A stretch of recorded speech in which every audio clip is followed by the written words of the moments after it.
Well, welcome to our vlog on a vlog. Kevin, it's great to be with you. It's getting to be almost routine now for us to do this. This was a thing that we imagined just a matter of a couple of months ago. That since hmm everyone loves vlogs, that's what you would typically do if you're going to YouTube. You'll see a long form vlog, somebody doing what we're doing here, just chatting away with people on various subjects. We're going to cover items in the news today. And then there's, of course, the blog, which is what made Facebook and X popular with pictures and posts and a little copy and somebody presenting their point of view. We decided we would blend them together, and we are calling it the vlog on a blog. I don't recall seeing Wookie do the introduction to this show. Was that, did I miss Wookie and we have the wrong intro? Maybe. I think there, I think maybe. I think Cara noticed. She piped up and she noticed. She did. We have a special intro to this. Maybe we can play it as the outro of the show, or maybe even play it during the show as a quick comic break, because Wookie does a fine job of introducing this. The first image there is of Orange Man. I call him the Copper Con. He is the one that is described at great length in the book of Ezekiel, which is not a prophetic book of God, but instead the autobiography of Satan. Something I prove. If you don't agree, you can read the last two volumes of the series called Babel. It's free at YAHOWAH.com. Even Wookie's going over there and saying, "Oh, there's something wrong with that man." He just said, he just announced today something that I don't even think Satan would be so egotistical to say. I don't need international law. I don't need anybody's approval. I'm only limited by my mind. Only my mind can stop me. And he went on and on. I mean, this was just a discussion with the New York Times, I believe. And he just hmm laid it all out and said, the world is me, myself, and I. I don't really give a crap about anybody else. And I'll do whatever I want to do. If I want to invade Greenland, I'll invade Greenland. If I want to kill some Ruskies with some tomahawks, well, we'll do that. If I want to invade a neighboring country like Venezuela and steal their oil and then kidnap the head of state, well, why not? I'll do that too. There's Right. nothing I can't do. If I want to make resorts in Gaza, well, we'll do that. It's, if I don't want the Epstein files released, we'll make a joke out of it. We'll release 1% of them and see if that appeases the people. The guy is just absolutely, well, he's lost it. And the reason we're starting with this one is that Kevin, I bet it's been now, a year ago, a little over a year ago now. It'd be a year ago in November of last year that I came to the conclusion that you're looking at the person that Christians view as the Antichrist. And it's only somebody of that ilk that would make this kind of a statement, that would present himself as King of Kings. This isn't just, I'm dictator and der Fuhrer of the United States. This is, I can do whatever I damn well please. And The world is mine. Yeah. The world is mine. The U.S. military is my tool to use to achieve whatever I want, because in the military, they don't get a choice. They have to obey what I order them to do. That's why ICE has now become his own personal police department, very much like the SS, not before the SS, actually, the brown shirts of Nazi Germany. So this is a realization, as I had analyzed from the prophets, and they're exceedingly clear on this issue, that it is at this time, this very moment in time, that an American president, they give some 70 different attributes of the country that is going to spawn this man, and it's clearly the United States, will be this sufficiently sexually perverted, egomaniacal, a warmonger, and that he will be so out of control that he will bring down the world, and that he is the man that is actually possessed not just by a demon, but this is the corporeal manifestation of Satan himself. And I don't think there has been anyone since the Caesars who would have made this kind of a statement. Hitler didn't make it. Mao Zedong didn't make it. Stalin didn't make it. This you have to go all the way back to the Caesars to find a man this egomaniacal. And with the kind of reach that he has, because Stalin was in Russia, I mean, so he wasn't like reaching out into Britain or the United States or South America or anywhere, I mean, militarily anyway. Well, you wouldn't say that if you're. Things. Well, you wouldn't say that if you're living in Romania or East Germany, Sure, or Czechoslovakia or Yugoslavia or any of those nations, but he did limit his carnage to his own people and neighboring countries. Yeah, but right? the Caesars thought they had the world was theirs. I mean, anything we decree anywhere in the world, and then to like you said, to declare themselves gods. I mean, we're one step away. We know when it's going to happen. We know where he shows up and does that. So, yeah, Hitler wanted to be the lead Aryan. He really didn't want to be king of the world. He just wanted Aryans to rule the world. So he's close to this kind of maniacal. There's so many traits in common though with Adolf Hitler and with Donald Trump. He's clearly pursuing what I would call the Fourth Reich, as Hitler pursued the Third Reich. It's always convoluted as to which Reichs he's talking about, but it's clearly, in my view, that the holy, it's the Roman Catholic, Imperial Rome is the First Reich. And he is embodying their symbols for everything from the Ark of Trump that he wants to put in the Capitol to now the rostrum that he likes to stand behind is the Aquila, the eagle of Rome. And he speaks very much like a Roman emperor, like, okay, there's a Senate, but they don't really interest me very much. And so it's very clear. And he has his Goebbels. And Stephen Miller, he has his brown shirts, personal military, which is now ICE. He has his virtually everything that he needs in terms of also elbow room, is it what Hitler called it? We need a little elbow room, so we're going to go over here and we'll take Greenland, and we'll take Venezuela. Right, yeah, maybe we'll take Cuba. We'll take Panama. Cuba's next. We'll make Canada our hat. Why not? And so it's the Lebensraum, I think, is what Hitler called it, but it was elbow room. It's very similar to the path that he is taking, and he's going to lead the world to world war. It's just time the toys are much more lethal. So rather than 55 million people dying, it's going to be like 5.5 billion people or more that are going to die. But that is what you're up against here. If you don't realize it, you think I'm being over the top, then, well, why don't we talk here in about another 2 or 3 years, and you tell me what you think at that point. 6 months. 6 months. Well, the way it's going, it could be 6 months. And clearly, he is as sexually perverted as was Hitler as well. So anyway, I will tell you that the bottom line is, if we don't stand up against him, and if enough people don't stand up against him, and it can't be just all progressives and Democrats, because they don't have any credibility anymore. Nobody wants to rally around them. They became too extreme the other way.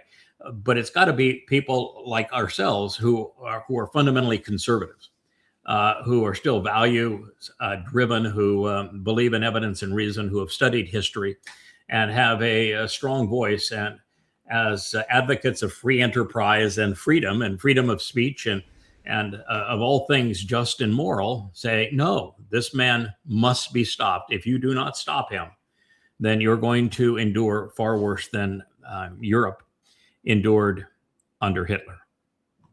Yeah, the only thing I can add is I'm surprised that you remember the Hitler Youth programs and everything. I thought that he was going to try to fold Turning Point USA into a Hitler Youth style program with the college outreach and everything that they were attempting to do with that. I mean, because they're talking about how TPUSA has turned into this massive Christian recruiting organization, after what happened to Charlie Kirk, that I really expected them maybe when the weather warms up and they get back out on college campuses, that they'll start really pushing that a Hitler Youth style agenda to start with the younger minds. I think you're onto something, but just missed it ever so slightly. And when Charlie Kirk was around, Charlie Kirk was an influencer for Christianity and for MAGA. The reason I was disgusted by him and his life and thought he was counterproductive is he was advocating for this man who is a known rapist and pedophile and egomaniacal thief. And so to be advocating for him, he's always hawking MAGA hats and Trump. So he created an organization that was specifically founded to be a Hitler youth camp, but for Trump. That was his agenda. And his widow doesn't seem to be any different. I mean, his widow brought Trump and Goebbels, Miller, and the anti-Semite of the year, Carlson Tucker, to speak at the funeral. You can't tell me that they aren't actually doing that this is a recruitment arm for Trump youth, because I think it is. And the difference here is, though, that we don't have much time. Hitler didn't have a lot of time either, but Hitler had more time than Trump's going to have. It's all going to be over in 7.5 years. So he doesn't have time really to raise a youth militia beneath him. But he has got lots of people that are rallying to his cause. Nick Fuentes would be a great example with the M-cells and the gophers and the gropers and the and the like. In fact, he's even now to the point where he says, that Candace Owens and Carlson Tucker are way over the top. And when a white supremacist, Nazi-loving anti-Semite says you're over the top, you probably are. Yeah. What do we have next on the hit parade there? Oh, yeah, this is my new pet peeve. When we started in social media, it was a year ago at this time. Prior to that time, I had never posted a single word in social media. But I began at YAHOWAH's instructions. I have made a habit over the last 24 years. If he says we're going to do this, or I want you to do that, I say, okay, sir. Happy to comply. I don't know where it's going to lead, but we'll do the best we can. And it always turns out interesting and well. And so he asked me to go into social media, and that's what we've been doing. So here, the first ever blog on a blog. So that's fairly an interesting variation of this. The reason I'm holding this up is that this is a man dressed in black. He's obviously being depicted as a Muslim. It's got radical crossed off. Because what he is doing is actually acting as a traditional good Muslim by the Quran's definition. The Quran is very clear in the 8th chapter. In fact, every one of the surahs that was delivered in Yathrib, today's Medina, which was a place where genocide was perpetrated against Jews. All the Jews in Yathrib, there were some 30,000 of them when Muhammad came in with a handful of followers. He robbed them all, raped, enslaved, or murdered all of them. It was apartheid and then total genocide. And that's just the history. It's undeniable. You can read the Hadith, you can read the Quran. Allah cops a plea and says, yep, we did it. We terrorized him, we killed him. I helped you kill him. In fact, it was me who really killed him. And so it is what it is. Islam, the first official decree that starts the Islamic era, was not in Kaabaville, which is actually Petra, not Mecca. And that pledge was, we pledged to wage war against all mankind. And that's year one of the Islamic era. This is not disputable. It is absolute fact. And Islam since that time has been an indiscriminate killing machine. That is also a fact. The first 100 years of Islam, somewhere between 150 and 250 million people were enslaved, raped, plundered, and murdered. It was over 1/3 of the Earth's population at the time. And this is a fact of history. And so I have this propensity to speak honestly about the religion because I know how horrendous it has been and how badly the Quran is written and how vicious Muslims have been. October 7th is a great example. 9/11 is another example of this. And so I know more about this religion than anybody alive. And that is because I have written now 4,200 pages of analysis. Here is, this would be volume 3 of 5. They're all 825 pages long.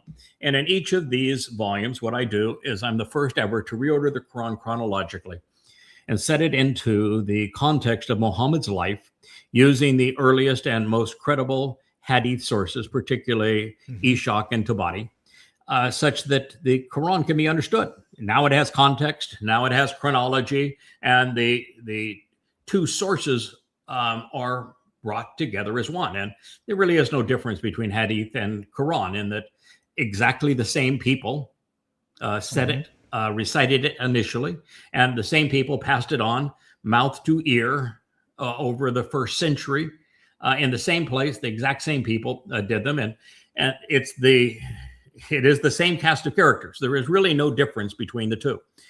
Muslim might complain that there are, but Islam is not a religion, can't even be practiced as a religion without the hadith. And the Quran cannot be understood without the hadith. And to say anything else is to lie, is to be ignorant of these things.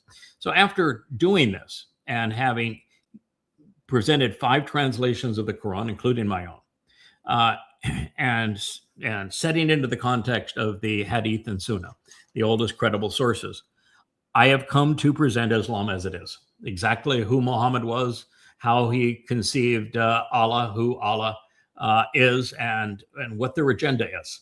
And it Allah is who, Allah he, Allah. Yeah, Allah, Which one? Allah, Allah he, Allah who. Yeah, there's 3 different names for Allah in the Quran that are for him and for her, which really means in Arabic. That's why Allahu Akbar. That's the way it's presented throughout the Quran. It's Allah, Allahi, Allahu. And then, of course, there's Ar-Rahman and then Ar-Rahim, which are the Hebrew names that were used so that the rabbis didn't have to say Yahweh's name in Yemen. And it was in Yemen that they picked up that the initial poetry of the Quran comes from these Jewish converts, or Arab converts to Judaism in Yemen. And Ar-Rahim and is just the name they use to describe their God. And there's entire chapters of the Quran to Ar-Rahman, for example. And again, it's the name, and it's celebrated as the name of God. And so there's about 6 or 7, 8 names for God in the Quran. Allah is not the Arabic word for God. It is one of the names of the Quranic God. And so I've come to know this. I know it better than anybody. And yet and it's deadly. And what it's doing is exceedingly caustic. And it's the worst victims of Islam are Muslims. The Muslims kill more Muslims than they do non-Muslims. And so I try to educate people about Islam because I know it better than anybody else alive. Having written these books, I wrote Prophet of Doom 23 years ago. I met with Al-Qaeda, Hamas, Hezbollah, Alaska Martyrs Brigade 24 years ago. Probably the only person that's met with those organizations and survived the experience. And in that process, I learned a lot. And I have shared it openly. I've done 10,000 radio interviews on this subject in my own name. I've received thousands of death threats. I know this subject like the back of my hand. And yet when I share the truth about Islam now on Facebook, there's independent fact checkers that say it's not true. And Facebook gives you no opportunity to plead your case or to debate them or to prove otherwise. And it has become obnoxious at Facebook. Facebook has absolutely lost its way. It has gone back to, it is far worse than it was this time last year when Mark Zuckerberg says, I'm firing the thought police. Well, he might have fired his own thought police, but he engaged a third-party cadre of fact police, and they are absolutely wrong, and they're destroying Facebook. And I don't know what it's going to take to get Facebook's attention, but if they don't get their act together and resolve this problem, it's going to be nothing but a little gossip corner, and they're going to have little women talking to old women because they can't attract anybody young, just gossiping among themselves, because the truth is not going to be told here. And it's a real shame, because Islam has not changed in 14 centuries. And if you don't tell the truth about it, it's very much like Donald Trump. If you don't confront him with the truth, then bad things are going to happen. The same thing is true here. Yeah, I think the most poignant part about this is the radical. Forever, even back in George Bush time, it was, we can work with Muslims, just not radical Islam. It's always been war against terrorism and radical, and the whole, it's just Islam, people. The Quran is really straightforward. The Quran defines a Muslim as somebody who engages in jihad. And Allah says there's only two types of Muslims: a Muslim who has died killing for me, and a Muslim who will die killing for me. That's directly from Allah. And since Allah defines what a Quran is in the Quran, you don't have your own opportunity to say, well, I want a different definition. That is the definition of a Muslim. A Muslim is a jihadist. All good Muslims are jihadists. And then Allah says, if you're not willing to fight jihad for me, if you're not willing to go out and kill people for me, you cease to be a Muslim. And then his orders are to the good Muslims, who are the jihadists: you must kill that peaceful Muslim so that I can torture them forever in hell. So that is the definition of Islam. That's the definition of a Muslim. I mean, Allah makes it. It's irrefutable in the Quran. I don't care what your thought police want to claim otherwise. Those are the facts, and the facts are not in dispute in this case. The other thing that's interesting is, if you look at this, I can criticize that Christian cross there and say, there was never a Jesus, and I prove it. And I've written 5 books to prove that Jesus never existed, and that the Christian New Testament is absolute rubbish, that it really is conceived by Paul, and that Paul admitted he was demon possessed, and it's obvious. And I can criticize Judaism, which I do. I've written 3 books. In fact, if you don't know the truth, all 35 books actually criticize Judaism. So I use their words against them, and I can prove that Judaism is the single greatest impediment to the Jewish people. I routinely I accuse Marxists. You see that sign on the far left. I'm an expert in the subject. I have been around the world in 170 countries.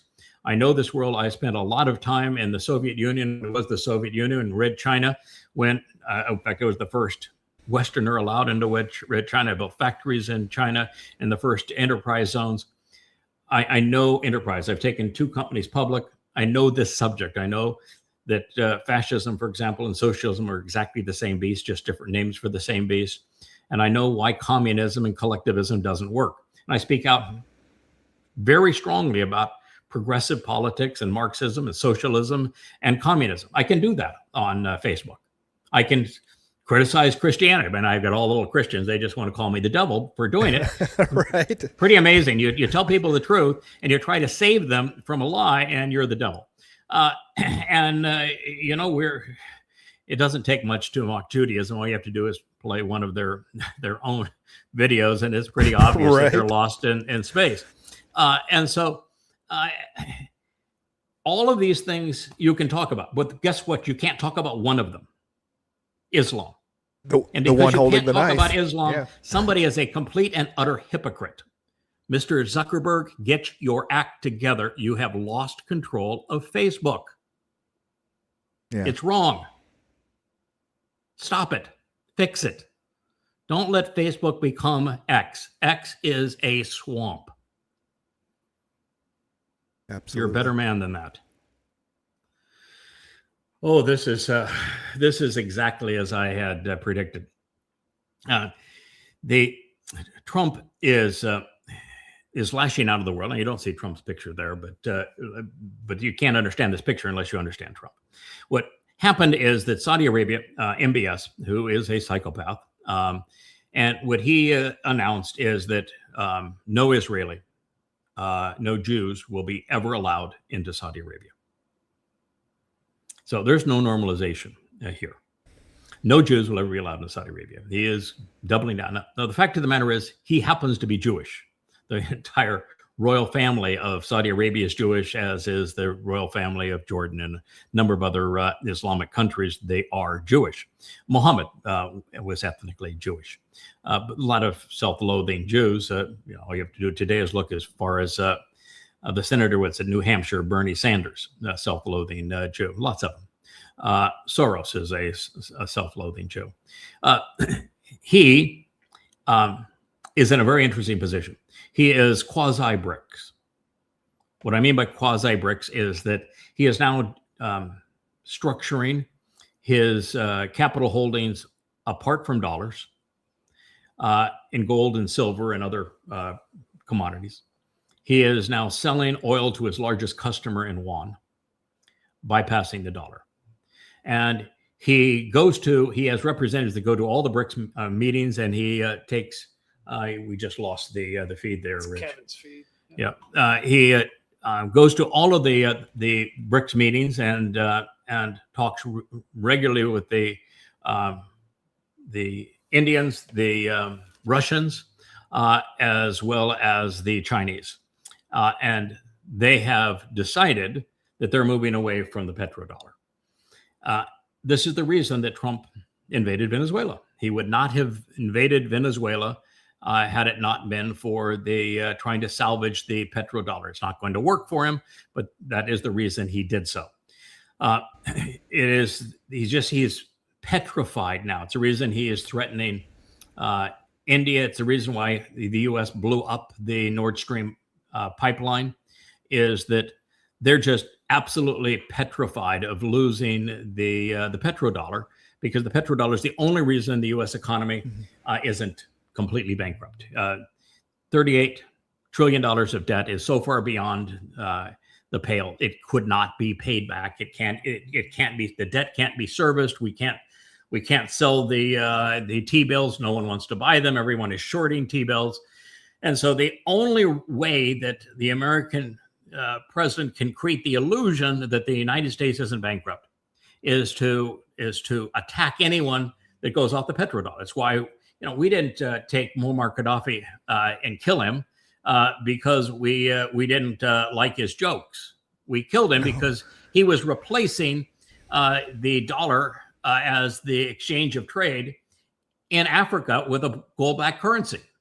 And we didn't bomb Nigeria because we don't like the Muslims that are killing Christians there. We bombed them because Nigeria came out and said, we're going to sell oil and currencies other than dollars.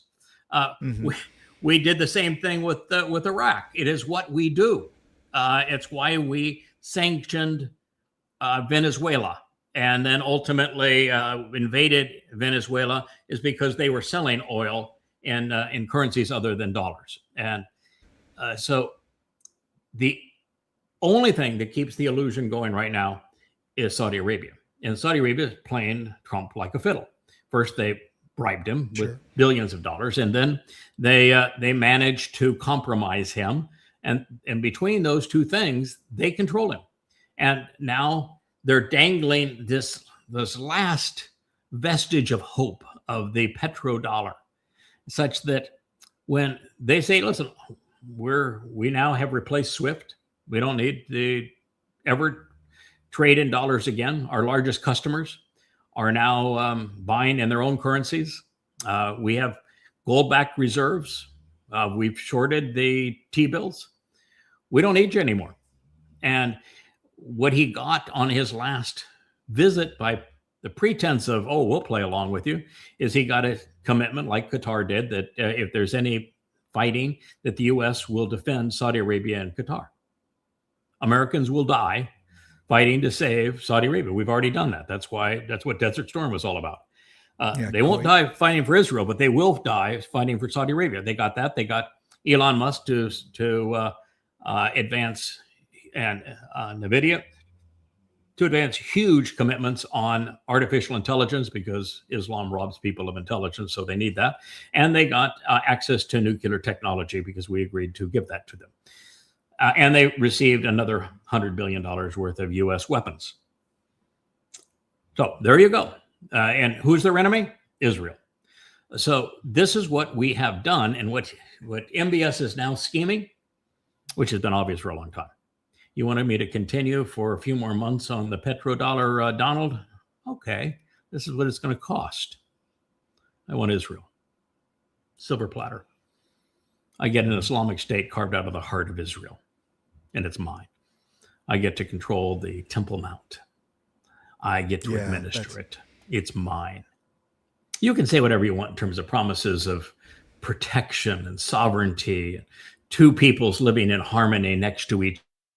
We know it's not true, and we know that you will do nothing, and it'll make Israel vulnerable, and I'll get all of the credit for being the guy that set up Israel's demise. That's what we're going to do. That's the game. That's what we're going to play, and that's what's going to happen, and it's going to happen likely in the next 6 months. So don't be surprised that that psychopath right there is going to play Netanyahu, who's an easy guy to play. I mean, when the Muslims in Gaza, who have a collective IQ of sub 60, managed to taunt Israel into destroying Gaza, which was the entire purpose of Alaska Flood on October 7th. It wasn't to invade and hold Israel. It wasn't to conquer Israel. It was to piss off Israel to the extent that they would invade and destroy Gaza and kill lots of Muslims in Gaza, because they had already set up all of the apparatus around the world. The Qataris had funded it, such that even before they invaded, they were screaming genocide and apartheid and colonization and all sorts of untruths, such that Israel's reputation would be destroyed around the world. Then you show the pictures of Gaza in ruins and little Muslims dead, and it worked like a charm. Israel got played. The Gaza destruction brought the country to the point where it only has one supporter now worldwide, and that supporter happens to be the Antichrist. Israel's now a vassal of Donald J. Trump, and he's going to sell his vassal to that man right there, Mohammed bin Salman, MBS of Saudi Arabia. That is your future, Israel, so I thought you'd know it. I've been saying it now for over a year, and it's impossible to get Israelis to listen. They think that Netanyahu is a great leader. They think that Trump is the second coming of Cyrus. And he is in the sense of, I'm king of kings, but that's the extent of it.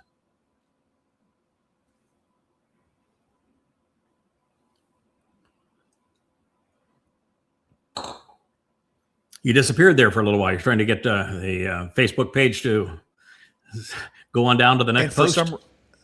Can you hear me now? Okay, I'm back on. I can hear you. We can hear you just fine. Yeah. I had muted myself for a second. All right, here we go. Oh, you can play that one. That one's kind of nice. My wife produced this a couple of days ago.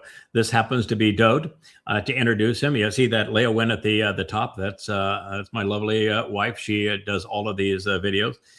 This handsome fellow in this video, he is the king of kings. This is the real McCoy. His name is Dode David. According to YAHOWAH, and he ought to know since he is God, that is his son. He is the Messiah. He is the former and returning king. He is the man who actually had the courage and the character to fulfill Pesach, Matzah, and Makurim in 33 CE. He volunteered in his second of three lives to be crucified. So this idea that Jesus was crucified is total nonsense. It's nothing but a crude counterfeit of this man. This is the man who was crucified in 33 CE to fulfill Passover. He then, his nephesh soul went into Sheol to carry our guilt away on Matzah. So this man went into hell for us. This man allowed Rome to crucify him to fulfill Passover. This is the man that opened the door to life and to heaven so that we could be part of God's family.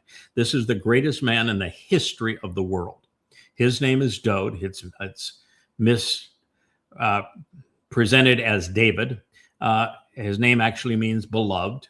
And according to God, YAHOWAH, who writes extensively of him, God says that he is the Messiah, that he is the Son of God, that he is the chosen one, that he is the exemplar of the covenant, and he is the one who made the benefits of the covenant possible, that he is that sacrificial lamb. So you can go ahead and play this. It's an extraordinary piece.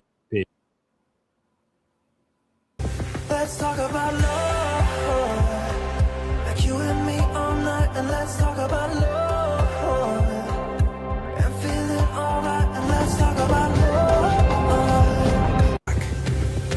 Let's talk about love, like you and me.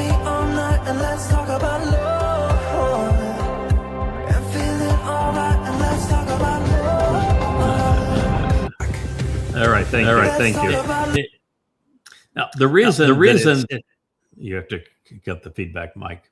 The reason that it says kaboot at the beginning is a little bit of an inside joke. Do you know what the inside joke is there, Kevin?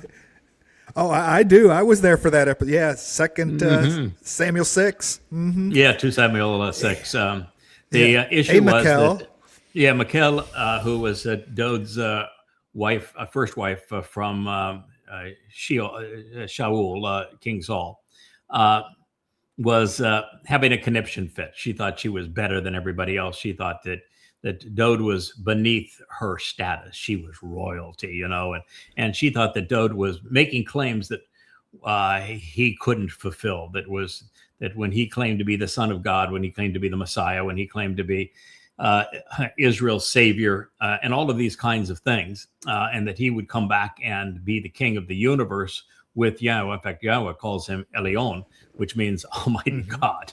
So Yeah. YAHOWAH has a very high estimation of Dode. She trashed him, and she trashed him at a point where Dode was celebrating. This man was celebrating a man named Obed-Edom, who is this person that the prophet Yeshayah speaks of in the 63rd chapter, is the man from Edom that's going to save many. Well, Obed-Edom was bringing the Ark of the Covenant into Jerusalem on Yahweh's instructions. And because God had arranged it for Dode, all Dode had to do now is celebrate. So he knew that it was his job, and it will be his job when he returns on Yom Kippurim in 2033, year 6,000 year old. That's October 2nd, 6:22 p.m. at sunset is when he's returning with YAHOWAH. He knew that it would be his responsibility at that point to anoint the Ark of the Covenant, the mercy seat of the Ark of the Covenant, with the bull's blood and with the blood of the goat. And so he put on, for this occasion, the medallion, the ephod of the high priest. But he didn't wear anything else. Right. And so he was dancing and having a great time. And so Dance his like wife nobody's said, looking. "Oh, you've completely embarrassed yourself. You think you're kabood. You think you're something special, but all you did was embarrass yourself, even in front of your concubines." And so Dode had the retort of all times. Well, speaking of those concubines, we'll see if they think I'm kabood here in a moment. Right. So kabood means heavy, significant, big. So it was one of the great comebacks of all time. It's right there in 2 Samuel 6 if you want to read it.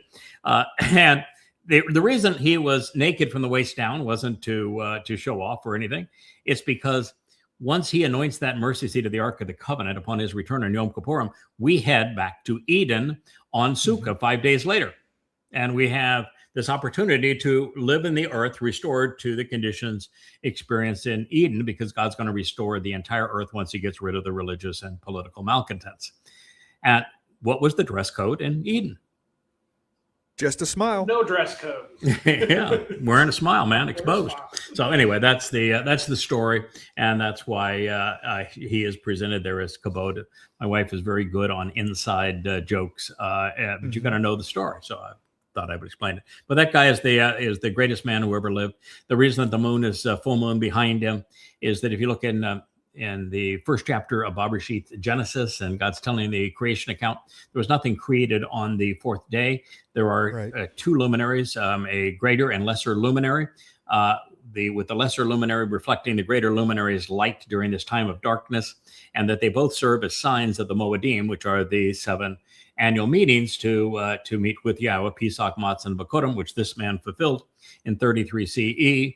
Shabu and Teruah, which this man here fulfills, and coming up in this next year, and then in 2033, and then we both contribute to Yom Kippurim and Sukkah in 2033, and so that is why you see the moon behind the king, who is returning with his seat of honor, as brilliant as the sun in God's presence from YAHOWAH's point of view. And YAHOWAH ought to know. So if you want to believe that your Jesus is the Messiah and the King of Kings and the Savior and your Lord and all those kinds, you can believe whatever you want to about him, but God made it very clear that that's not true. And so if your choice is, you can believe Paul, who lied to you, or you can believe YAHOWAH, who told you the truth.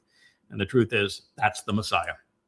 He is the Son of God. He is our Savior, and he is the returning King. in his name means beloved, and it is Dode. Yeah, and the moon's got his back in that one. The moon's got his back. The moon will always have his back. Mm-hmm. And speaking of back to back, Yeah. I'm here to tell you, and I'm getting a lot of flack on Facebook for making the comparison between these two men and equating ICE to the brown shirts of Adolf Hitler, and they are really exceedingly similar, and equating the Fourth Reich to the Third Reich and the Der Fuhrer's attitudes together. And the fact of the matter is there weren't enough people in Germany in the 1920s that recognized that that man was a racist. He was an egomaniacal, warmongering, sexually perverted piece of crap with a gift of gab. Mm-hmm. And now in the 2020s, there aren't enough people, particularly those who are not part of the natural opposition, which we are not, because we are not liberals, who recognize that that man on the left is an egomaniacal, sexually perverted thug who is a warmonger, and that all he has is a gift of gab, and his gab is far worse than Hitler's. If you compare Hitler's speeches and Donald Trump's speeches, Hitler's are worse. He's less controlled, more egomaniacal, and more dangerous. So it's going to turn out much worse over these next 7 years because of the man on the left and the fact that not enough people made the connection with the man on the right.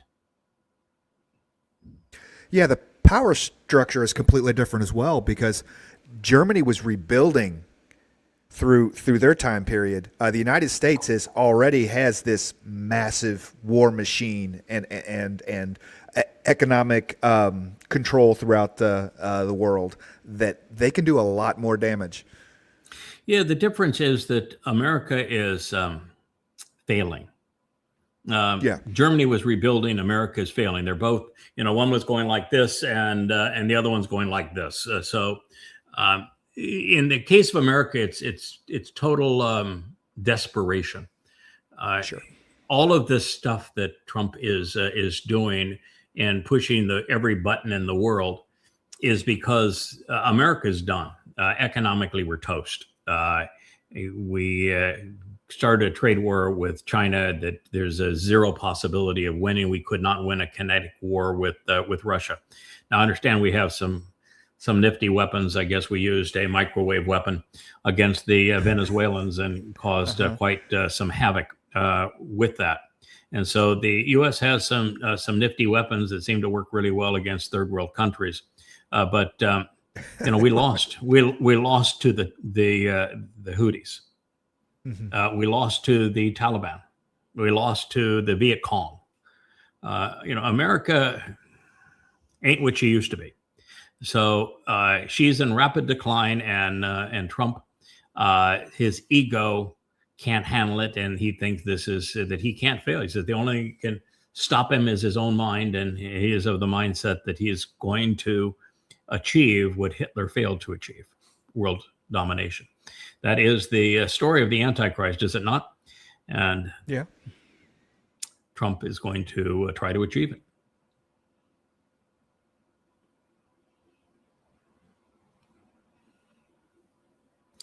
Oh, what a sad statement this is. So, if I get out of my car and I get taken to a concentration camp, which is where they're taking all of these people.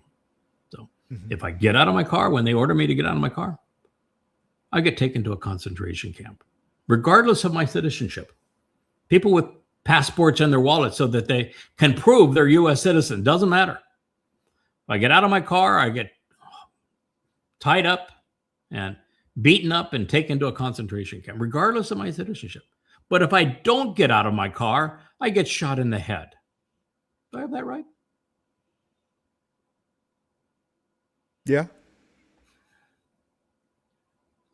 Think about that. I mean, that is where we are.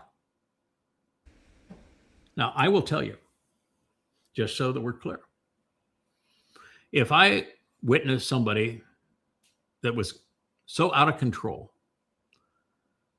two people, one trying to open my car door and reaching inside to grab me to pull me out of my car, while another one pulls a gun and points it at my head and starts saying shitty things to me, and I'm in a car. Do you think I'm going to wait and say, oh, let's talk this through, fellas? Oh, sure, right. I'll get out of the car while you're holding a gun to my head when I did nothing. Or are you going to gun it? And I don't think she did. I think she turned the wheels to miss him. In fact, I'm positive she did that. But in the case of me, you pull a gun to my head and you're that out of control so that I know I cannot trust you. And I'm in a car, I'm going to run you over. You need to know that. That is the right answer virtually 100% of the time. These goons do not have the right to go up to strangers, break into their cars, give them orders, and expect to be followed, or I shoot your brains out.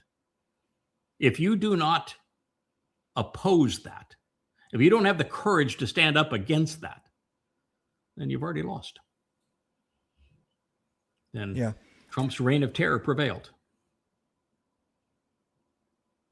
It's interesting the amount of policing force that ICE would have in that situation, because something like this very rarely happens in your average patrol officer stop. You know, it happens. They get ran by cars, shootings happen and things, but there's very, very, very seldom. The reason it happens very seldom is because they realized that tactic was stupid. And so you can listen to any cop talk about this issue, and they said everything that ICE did says that they were improperly trained and what they did was ridiculous. A cop will never stand in front of the car now. Your body is not designed to stop a car. Don't do that. That's stupid. Okay? You do not pull your gun on somebody that is driving a car, particularly when they haven't even pulled forward yet. The rules for shooting somebody in a car would mean that you're in a position where you've checked out the background. There's no chance you're going to kill an innocent person. And if you don't stop that driver is going to run through a crowd. Otherwise, you've got no option to do this. What they did, there was no probable cause for that guy to grab the car door and tell her to get out. There's no probable cause there. There's no probable cause and no reason for him to pull his gun on them or stand at the angle that he did for that car. That is just flat out wrong. And so when your belligerence and your lack of training and you're given a gun puts you in that position and puts her in that position, there's something really sick about your country. And then your president, your vice president, your the head of the Department of Justice all condemns the woman that was killed and exonerates the man that's operated so egregiously. It's one of the reasons why I've just given up on X. I just think that Elon Musk is defending this, and it's that you've lost your conscience. You're out of your mind. And I know MAGAs are defensive of their ICE, but so we're all Nazi Germans.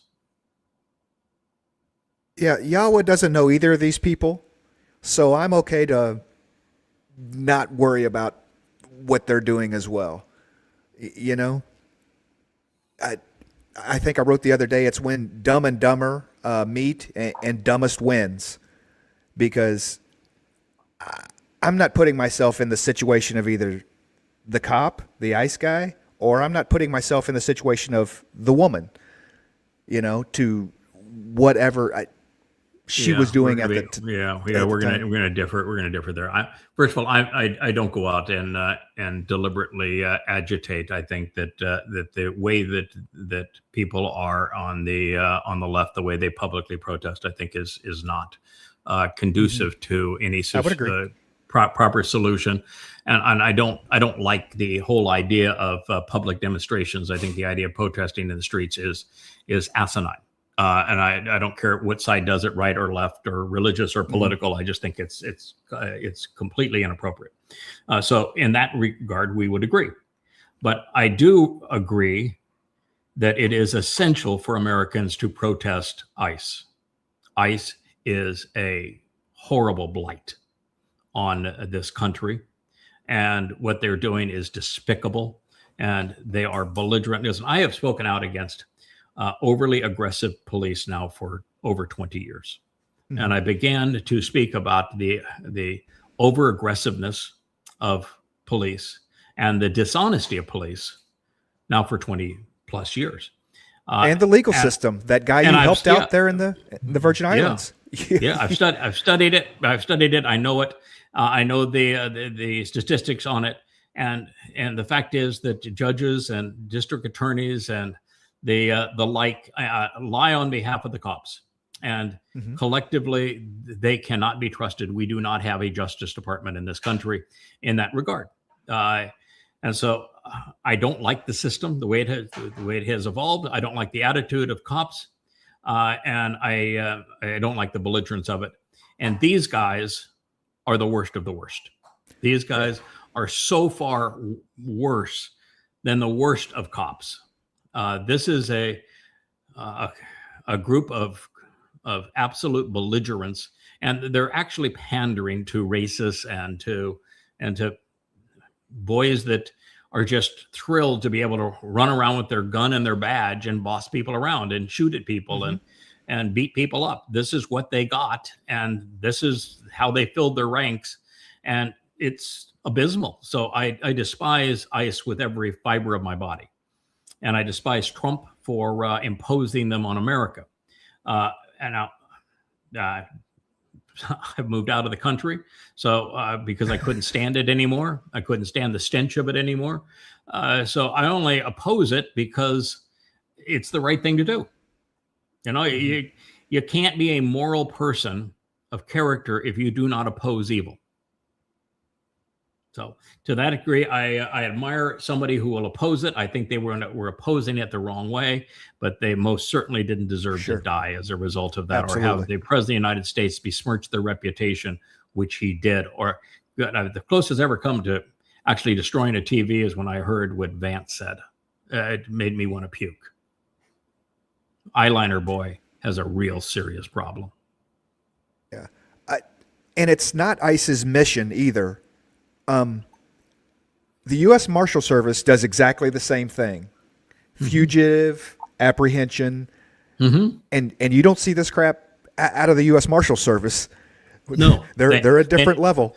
They know they're trained. They do a job, and they have a job to do. You know, I've been served warrants to appear as a witness, and it's most of the time it's served by U.S. Marshals, and I go up and talk with them because I love the discipline of their dialogue. You know, they've been trained on what to say and how to say it. And they're really an interesting lot, you know, really professional. So I respect them for that. But these guys, they're goons. They're thugs, they're goons. And Ross is among the worst of them. It's be interesting to see, though, whether or not he will be indicted for murder. It's a tough call for Minnesota. You know, when Chaffin killed George Floyd, of course, they immediately indicted him, and they really didn't much have a case then, in the sense that he was convicted inappropriately, I think. I mean, I think that George Floyd led to his own death with the amphetamines and the fentanyl and the fact he was also out with COVID and all of those things, with a counterfeit bill passing a counterfeit bill in the store when he has been a cocaine addict and cocaine seller and drug literally distributor in his neighborhood. He badly injured a pregnant woman by pistol whipping her. I mean, with a litany of prior arrests and convictions, really bad man. And he was trying to escape. The full evidence is he was literally trying to escape. And when you're on these kinds of drugs, you are aggressive. And so Chaffin was trying to restrain him. Now, I think that Chaffin becoming out of the military went too far. Clearly, he went too far, too long in trying to restrain the larger man. But the penalty for that should not have been what he received. Now, whether or not they're going to take Ross, who we now have all sorts of video evidence that shows that he committed an act of, at very least, manslaughter, but because he had a pejorative against the woman, calling her a bitch as he was shooting her, and then gloating over it, that's premeditation there. And so I think it goes from manslaughter to murder, and you have so much video evidence of it that I would think it would be a fairly easy conviction in this case. But will Minnesota bring it, with Donald Trump being the most ferocious cannibal in politics that there has ever been, and with the FBI interfering with the Minnesota investigation, making it more difficult for them? I don't know. It'd be interesting to see if they do. But the state of Minnesota can bring charges, and if they bring the charges, Trump cannot exonerate the man. There is no means for him to do that. So we'll see whether he does it or not. This is a jurisdictional nightmare. It is, frankly, I don't think we'll ever see the trial because we won't be here. I don't think they can bring it to trial fast enough. You know what I mean? It'll be two or 3 years before. It's a jurisdictional nightmare. The amount of evidence and social opinion that's in it. We run the difference between what is legal.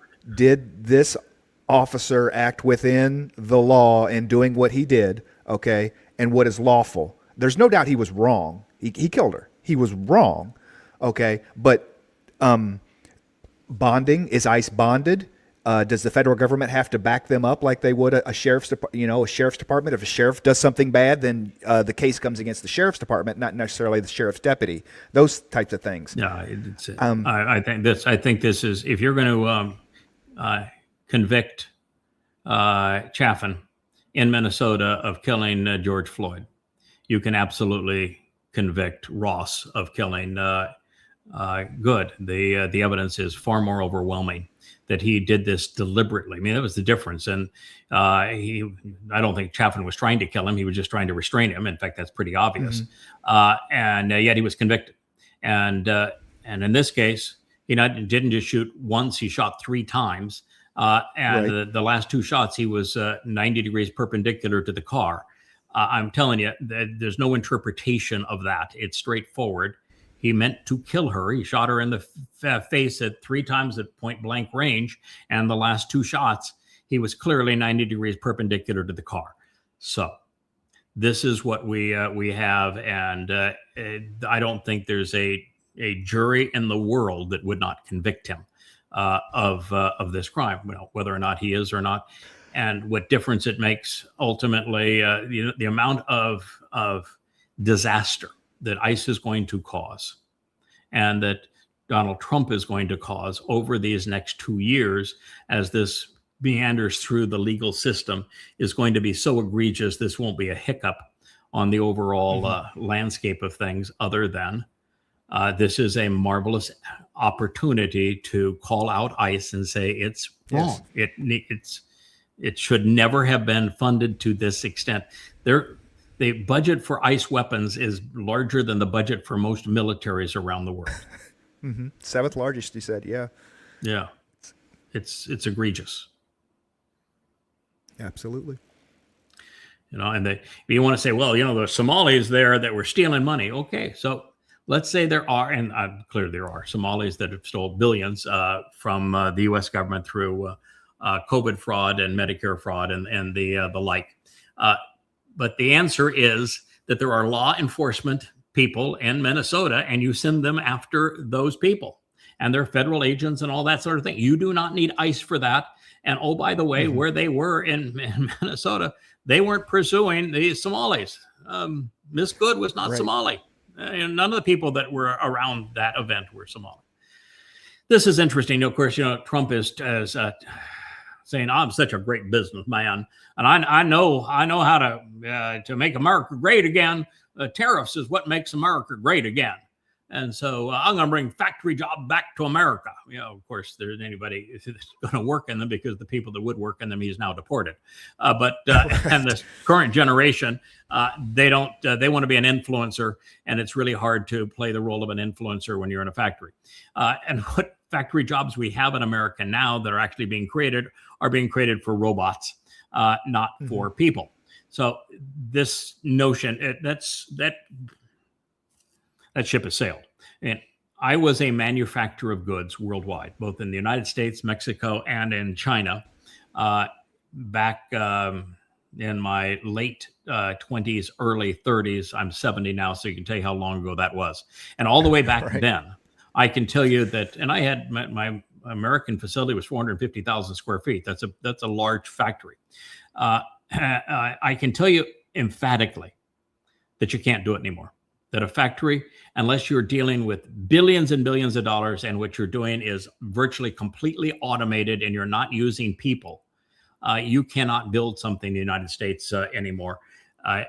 We don't have the infrastructure for it. We don't have the transportation. We don't have the utilities. We don't have the suppliers that are necessary. You want to get a mold made in America, it takes 2 years and it's 10 times the money for that same mold being made anyplace else to manufacture your product. The cost of liability insurance is through the roof.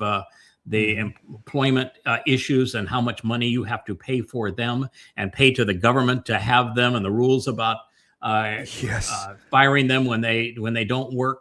It's just so egregious that I'm telling you, you can't make goods in America anymore. So you might as well just forget that, unless you're Tesla and you've got just billions and billions and billions of dollars, and you're going to make the whole thing automated. And even then, look at Tesla now. Tesla is rapidly declining in sales and in margins and everything else. Tesla is in free fall. So it just can't be done. So no. And look what he did here. This is annual change in employment year by year. And if you look at this past year, Trump year, look how low that number is. That's the lowest number. If you go through that entire chart, the only lower numbers that are lower than that, like the COVID year, we of course lost jobs because our government told people they couldn't work. And then you go back to the recession, the Great Recession of 2008, and that's when you have those numbers there. Otherwise, it's the worst on record. That's how bad a manager he is economically. He destroyed the workforce. And he wants to claim that inflation's under control. No, it isn't. Just look at your grocery receipt this year versus last year versus the year before. And what you realize is all they've done is they've changed the way that they measure inflation. I spoke of this briefly. If the price of steak has doubled and people are buying hamburger, then they change hamburger for steak, and they say, no, it's actually gone down because people are content with hamburger. So we'll pretend like that's the price of steak. If the car has doubled in price, but we say, but it's not really inflation. It's that a car has some different features. So the difference in price is really those features, not inflation. So we just blame changed Bluetooth. the rules. We had Bluetooth. So we just changed the rules so we don't correctly convey the fact that, well, I can tell you that I was born in 1955, and the U.S. dollar has 1% of its buying power than it did back in 1955. So over these 70 years, the dollar has lost 99% of its value by being inflated by the creation of money. That's what's happened. And in this particular case, tariffs, which are not a tax on the importers. He keeps saying, I'm applying a tariff on China. I'm going to punish India with my tariffs. The Chinese aren't paying the tariffs. The Indians aren't paying the tariffs. The tariffs are paid by Americans. Tariff is a tax on Americans. And so what he's doing is just driving up the price of goods for Americans. It's a terrible thing. And making it, by the way, impossible for most companies that still do make something to be able to make it because they can't afford to bring in the parts. Exactly. Okay, it's a horrible picture. I know it's a horrible picture. It's Nazis killing a Jew. This is probably in the Ukraine, and it's the reason that it is so. Yeah, it is in the Ukraine. The Ukraine was far worse than Nazi Germany. There was no place in Europe that has been as anti-Semitic and caustic to Jews than Ukraine. That's why I would never support Ukraine under any circumstances. Morality does not allow me to support Ukrainians. I know their mindset. They are. We call ruthless anti-Semites Nazis. Well, long before there were Nazis, they were Ukrainians. And the reason I point this out is that there is really no difference between what you're looking at there and what ICE will continue to do if people don't stand up against this. It's one is going to morph into the other. So I was I don't know disgusted if by it's that. a quote or a poem or whatever, but when they came for the Jews, I didn't do anything because I wasn't a Jew. When they came for the workers, I didn't do anything because I could, and Yeah. Yeah, it that was. sentiment. It was. I came for the Saturday people, and I did nothing because I wasn't a Jew. I came for the Sunday people, and I did nothing because I was not a Christian. Then I came for me, but then there was no one to stand up for me. Is a little closer to the quote. Probably not exact, but the fact is that this is why I'm bullish. I'm aggressive. I have a very keen sense of right and wrong. I know my material, and I know how things have progressed in history, and I can see the parallels. My mind works by making connections. I see the connection between ICE and the brown shirts, and how the brown shirts then were replaced by the SS. And what happened is that with ICE, if ICE is the domestic police force for Donald Trump, as the brown shirts were, which the brown shirts, by the way, were funded by Americans, George Herbert Walker, George Prescott Bush of Union Bank, Ford, a Ford Motor Company, Watson of IBM, were the guys behind funding Hitler's personal army. And the military finally says, these guys have too much influence.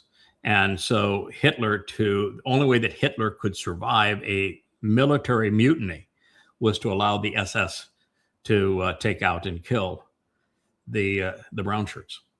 And so and the brown shirts were very much like ICE. They were a lot of overfed, out of work men that had a racist bent. And the only difference at this point is that the ICE is anti-Hispanic, and Germany ultimately became anti-Jewish. But initially, the brown shirts went after political opponents, and particularly those that were even more liberal than the socialists. So it's very much like ICE today. Their enemy is the same. Yeah, it's only a matter of time when it's not immigration status, but your online commentary, your social, your politics, or whatever, your ideologies will ICE will come for you too. This will come for you too. Yeah, if you're not willing to capitulate. And look at Trump. He's the Hannibal Lecter of politics. So even those who are closest to him, look at Marjorie Green or Elon Musk. Incredibly close are his attorney, his fixer from his first term, Cohen. Yeah, he will absolutely destroy even the person who was the closest to him. And so if you're a MAGA, you're dealing with Satan, and Satan has no loyalties. So this is the Pentagon failed audits. Now Trump pushes for a 1.5 trillion military budget. Here's the country. It is absolutely bankrupt. We're adding more than 2 trillion to the national debt every year. We've created a monster. There's only two options now. And those two options are that since the U.S. cannot increase the rates on the debt or they'll be adding $4 trillion annually. They can't price it at a point that anybody was going to buy those bonds. So all they can, and nobody wants to buy them. They're selling them. Japan is selling them. China is selling them. Saudi Arabia is selling them, and Europe is selling them. Are all selling them and going into gold.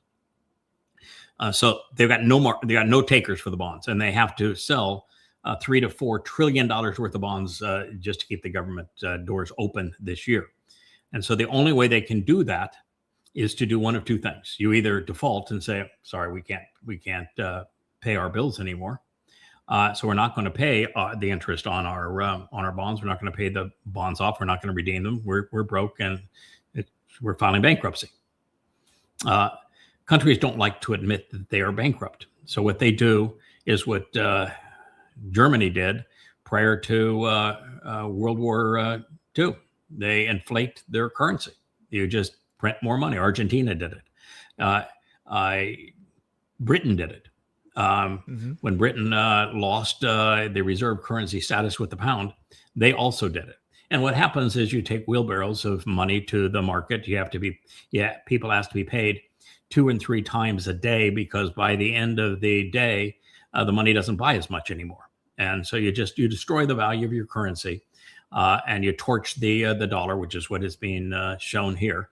And so it's either you torch your currency and you go into hyperinflation, or you declare bankruptcy. Either way, it ends in a reset, and in the reset, your savings has no value, none. Just a number, yeah. Just a number. It goes away. No value whatsoever. So this is what we're up against. And what Trump is trying to do is to salvage the petrodollar through belligerence. If we go attack enough people, invade enough people. But for example, the thing on Venezuela is never going to work out. It would cost $100 billion to restore all of that. And Chevron and Exxon, they're not going back in to spend $100 billion. So the government said, well, okay, we'll give you the money, because the money doesn't mean anything to the U.S. government anymore. It's all funny money. We'll give you the money to do that. And they said, well, thanks, but everybody we send in, they're going to kill. So how does that work? Because you don't have any troops there. You just did an operation and pulled out your guy, but you didn't change anything. They go in there. But we're in control of Venezuela. No, we're not going to do that. That is stupid, and it would take 10 years to do it. And so no, it's not possible. It cannot be done. And so all we did is make a mess of things. All we did is piss off China and Russia and everybody in Latin America by what we did. The belligerence is not going to work. Although I guess that microwave weapon is quite the thing. It will burn your britches, and it'll cause blood to come out your nose, and you'll be vomiting up blood, and makes your skin light up like it's on fire. It's a really nasty thing that we evidently deployed there.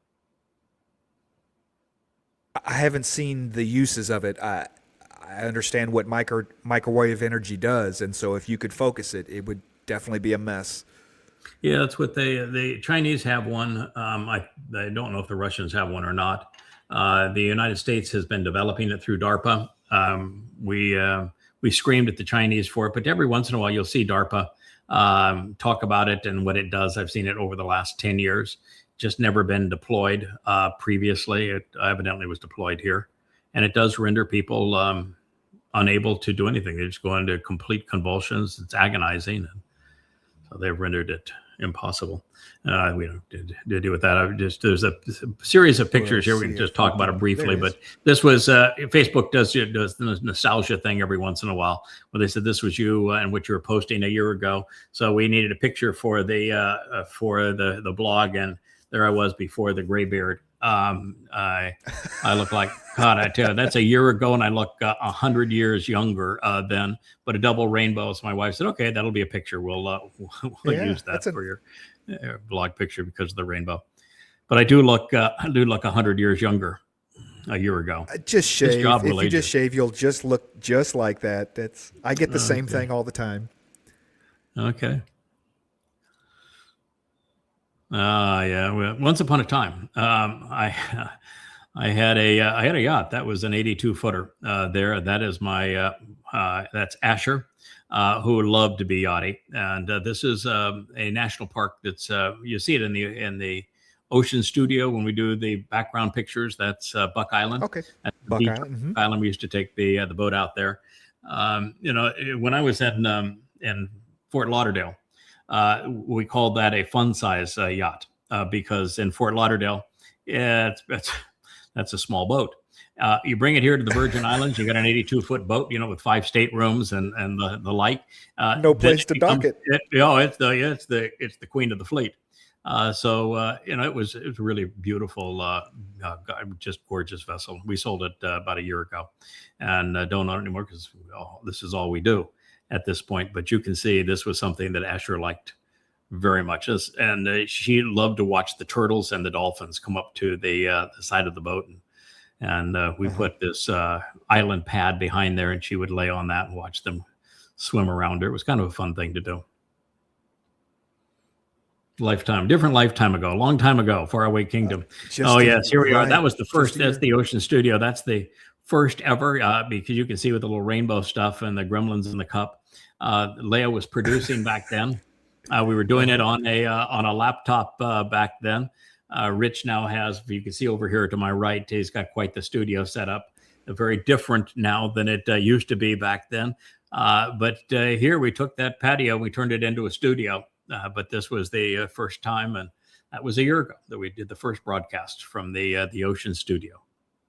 I remember the first broadcast. You were outside. You were sitting in the lounge, your arm out like this, talking to the camera, and it was turning dark behind you and everything. And it's like now we're out there in a chair, so we can get the better view behind us. All the staging has changed and everything.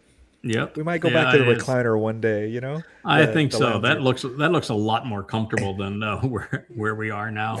And you can see that was actually a little bit of a teleprompter there. So we do have the teleprompter where we've now got this very new. We should do one of these times. People do these shows where they talk about what they have in their studio. Well, we've got a lot of gear. We could do a really amazing show on how to vlog with all of the gear that we have. But the most recent is this inverter box, which enables us to, and in that studio, I have a laptop that I can do things like online. I could see just like this. I have a laptop that I'm looking at, and I can project that laptop on the teleprompter, which requires it to be inverted. And the same thing is true. I can use the teleprompter to read passages that I've translated from a standard Word document out of a book that I've written.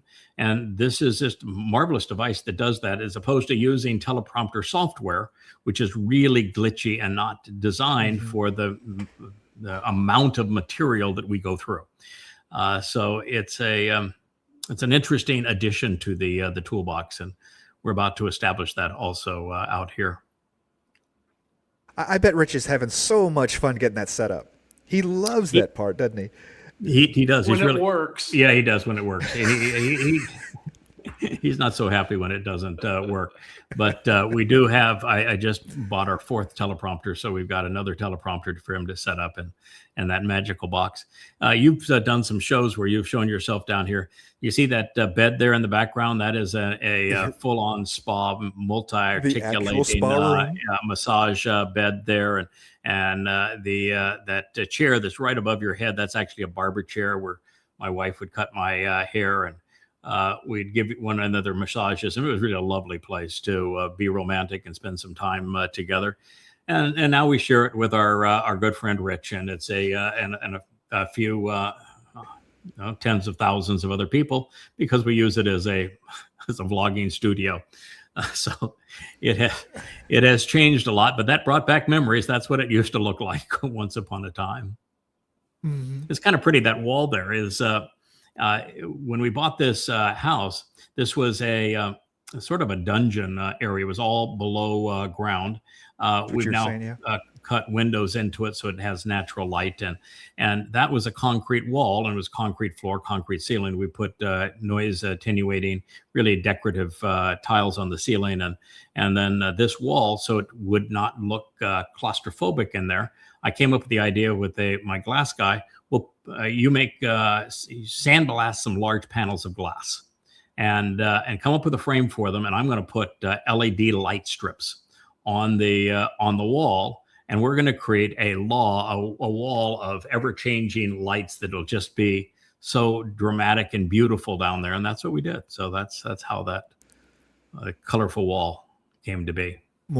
Maura says online she sees a harp. She likes your harp under the desk there. Yeah, it's a lyre there. Lyre. It's, Who's playing it? David's lyre, or layer, or whatever the proper pronunciation on the right syllable. Syllable. This is what it used to look like before we turned it into a studio down there. Oh well, at least it's a pretty home. We live in a beautiful place in the U.S. Virgin Islands, overlooking the sea. This is all just reminiscent. Since we're doing the vlog on the vlog, this is what I posted. There was a beautiful morning. That was 365 mornings ago. That's the backside of the house, and then this next one here, that's the front side. I just designed and built that fountain, and really a beautiful fountain that literally comes down the wall of the house all the way and matching the same bias pattern of marble. It was really a pretty design to be able to execute. But that's really a pretty entrance now to the home. And this last one, I think, is the last one. Pardon? The sound of moving water is really relaxing because you don't get that in a pool, and you don't get that in a spa, a hot tub or anything. Yeah, we have it in both of our pool in there. That was interesting. I created waterfalls where you get to see the backside of water, the backside of a waterfall. So I created these obelisks that had the cutaway in them, so that you got to see them from the front side and through them, and from one to the other. It was a really interesting design element. This is Wookiee a year ago. He is reading. This is I'm editing my final version of Coming Home 3. That's my news feed on the right. So I'm taking in some news. Wookiee's reading the book, having a cup of coffee. It looks like just finished a bowl of cereal. And, there we go. That's how we started our day. That was back in the day that this room that I'm in right now was actually an office. This is where I did all my translating and writing. And now, well, it's, you can see it. It doesn't look like an office anymore. Like you walked into a movie production facility. Studio 3. Studio 3. Well, this is actually Studio 1, and we have Studio 2 and 3. And one of these days we'll have 4. This is tragic, but the world does not know what happened in Syria. But going back almost 20 years now, the CIA wanted regime change in Syria. And so the CIA decided that, because they're really disgusting, that they would arm fundamentalist Islamic terrorist groups. And they would use those fundamentalist Islamic terrorist groups as proxies to go kill anyone associated with Assad. And Assad's crime wasn't, because CIA doesn't care about mass murder. You kill your own people. They don't care about that. The CIA only cares about one thing. Do you buy American weapons or Russian weapons? If you buy Russian weapons, you got to go. If you buy American weapons, you can stay. So they decided that they were going to take out Assad using Islamic terrorist groups. And the CIA has been about this for a long time. And then we came up with the lie about Iraq not only having weapons of mass destruction, but Iraq harboring al-Qaeda.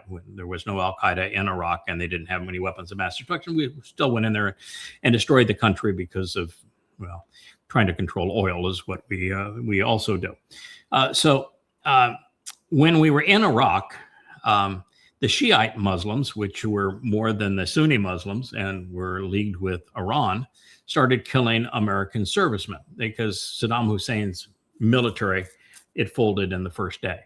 And so all you had was Islamic terrorist groups. And so Petraeus and George Bush came up with this great idea. Great idea. What we'll do is we'll give weapons to Sunni Muslims and will pretend that they're going to use those weapons to go after Al-Qaeda.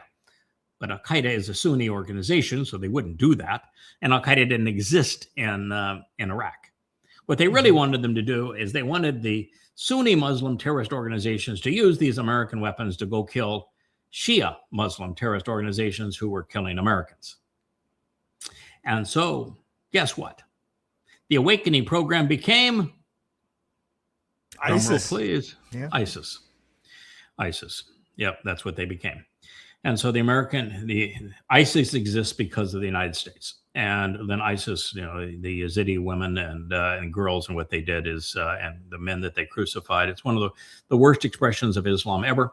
And it also proves the point that I had made 10 years before that time, which is when I said that if you were to eliminate Al-Qaeda, Islam would just metastasize under another terrorist name.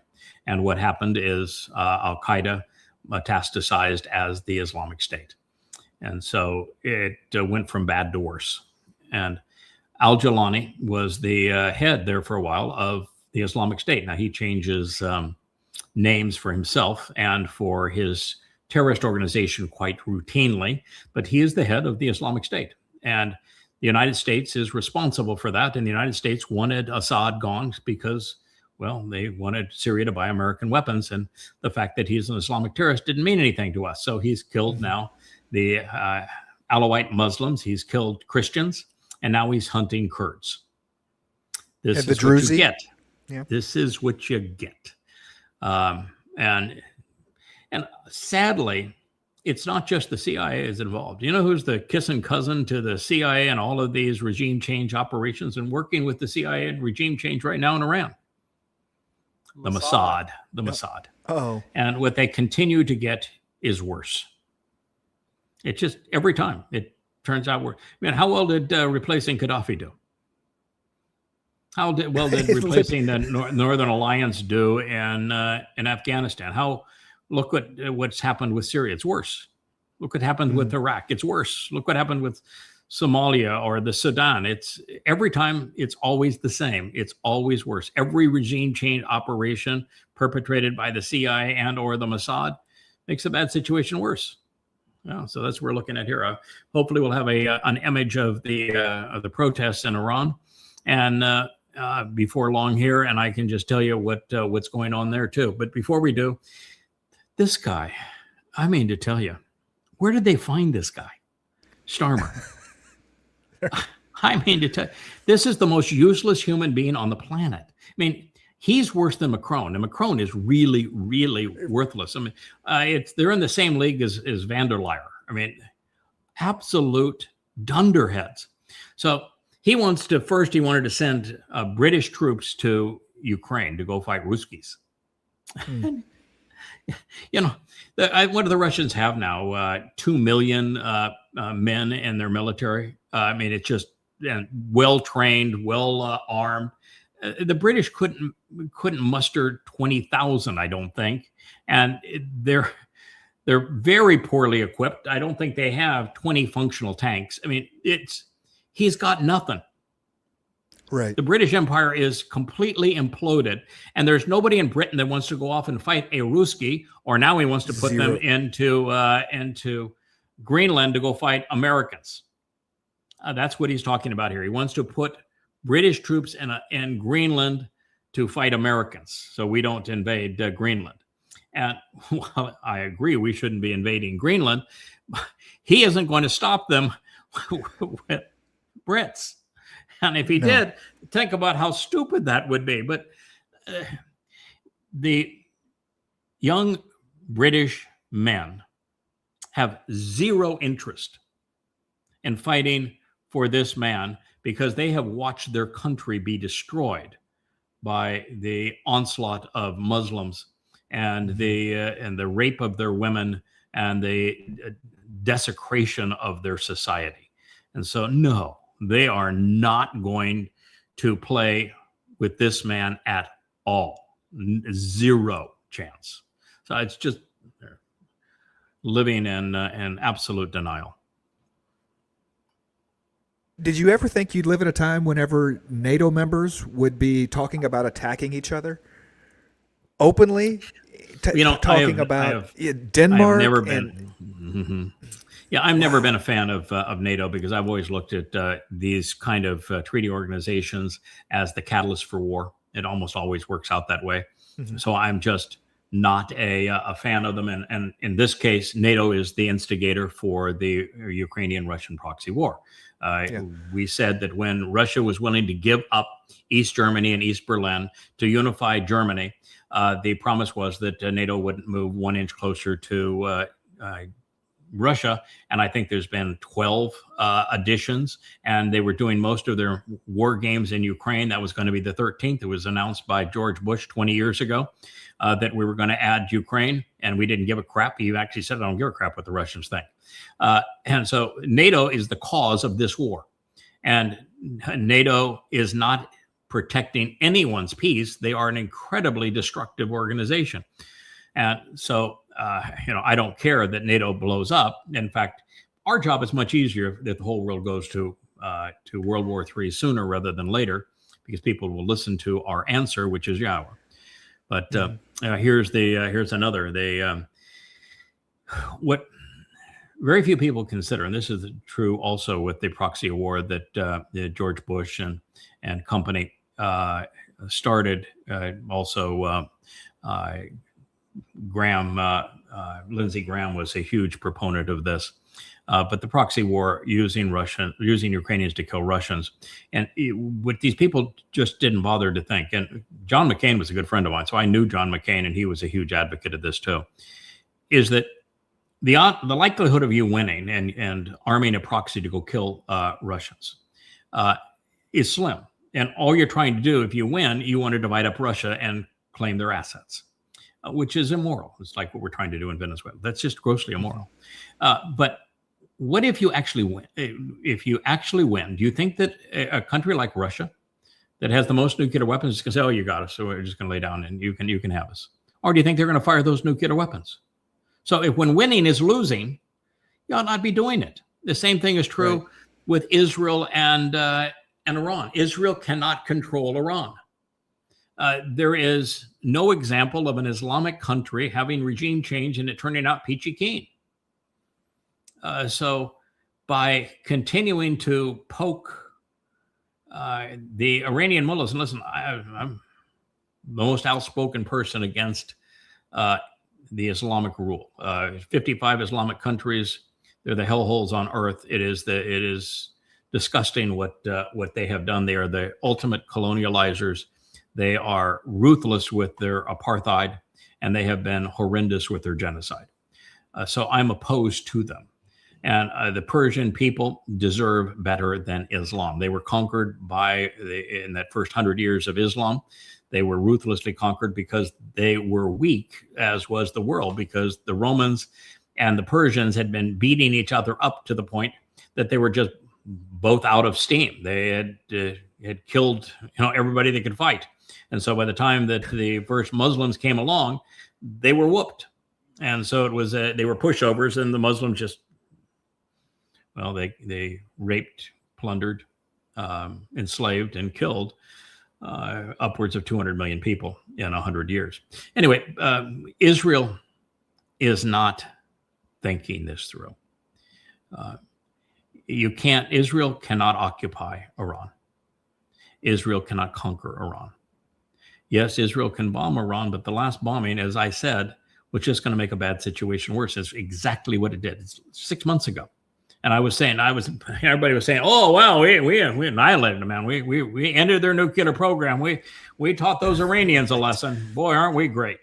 No, Israel suffered badly in that conflict. And if Trump hadn't ended it, Israel probably would have been destroyed. But here's the problem that nobody wanted to think about. And that is that the enriched uranium had already been moved out of Fordo and the other facilities, Nance, that they bombed, and they already had enough uranium-235 to build, because they had a tritium factory. They could build upwards of 30 nuclear warheads. Already had all that material. They already had all the technology to build them. They already had all the rockets to launch them. And so the U.S. and Israel accomplished nothing by bombing them. And I said, within 6 months, you're going to find out that you didn't accomplish anything but make them mad. And making them mad is a real big problem now, particularly after Trump went into Venezuela, that was supplying oil for China and doing some diversion for Russia, because now they are even more dependent on Iran. And so there is no chance that the U.S. and Israel can go play bomb Iran and not engage the Chinese and the Russians. This is really stupid on our part and on Israel's part, with the kind of weapons that will be deployed, because there is no chance that Russia is going to allow America to take Iran from it, nor is there any chance that China is going to allow that. So I don't know what people are thinking with all their belligerence, but this is certain to start World War III if they do it again. And the last time, you got to learn from your mistakes. Leave them out. Yeah, the last time it was that terrible mistake, and this one's a mistake too. And people just not thinking. Oh, he's having a rough time. I went, this time a year ago, I was writing posts about my admiration for this man, because I've been an entrepreneur. I know how hard it is to start a company, take them public, which I've done several times. I know how difficult it is that what he's doing, and he was spectacular at it. And so I when everybody was trying to poke holes in him, I was writing favorable articles about him and what he had achieved, and particularly some of the things he'd overcome in his life. And then when he decided he was going to become part of the Trump administration and start that Doge thing by not working through Congress, but pretending that he is, like Trump, CEO of the world, I said, this is going to fail. You have no chance of succeeding under this basis because Congress controls the purse strings of this nation vis-a-vis the Constitution. And so the way you're going about it has no chance of success. And all you're doing is you're announcing things to make people mad, but you're not producing any indictments. And so if you can't produce indictments, then you shouldn't be making the statements and the accusations. You're just embarrassing yourself here. And nothing that you're going to accomplish will stand, because the courts will overturn it, because the president doesn't have the authority to do these things. It's Congress. And I said, because he is an OSPI, he suffers from Asperger's. He is particularly susceptible to the personality type that is Donald Trump as a psychopath. The psychopaths eat OSPIs for lunch. And I said, you're going to be spit out. This is going to be a really horrible experience for you. And I, tried, pretended like, if you hashtagged him and ampersand him, that, maybe he would listen. He didn't. And he has, over the last month, he's just lost it. His claims on what he's going to do with SpaceX and what he's doing with Tesla and what he's doing with Optimus, they're not even in the realm of reality. He is selling nothing but hype. He's a man that has lost it all, really. I mean, it is crumbling around him. Optimus is more fraud than real. Tesla is in free fall as an EV company, and SpaceX has nowhere to go. There is 0% possibility that we're going to send men to the moon to live on the moon. We can send them to die there, but that'll cost $1 trillion, and that's all we can do. And so SpaceX has got no place to go. Tesla is in free fall, and Optimus is not the solution. And X has become an utter swamp, and this is the problem. And it's become a swamp because he has now exposing himself as an absolute racist. He is promoting white supremacy, and he's just lost it. So it's he's now got 3 countries that are talking about banning X, and you can't defend him.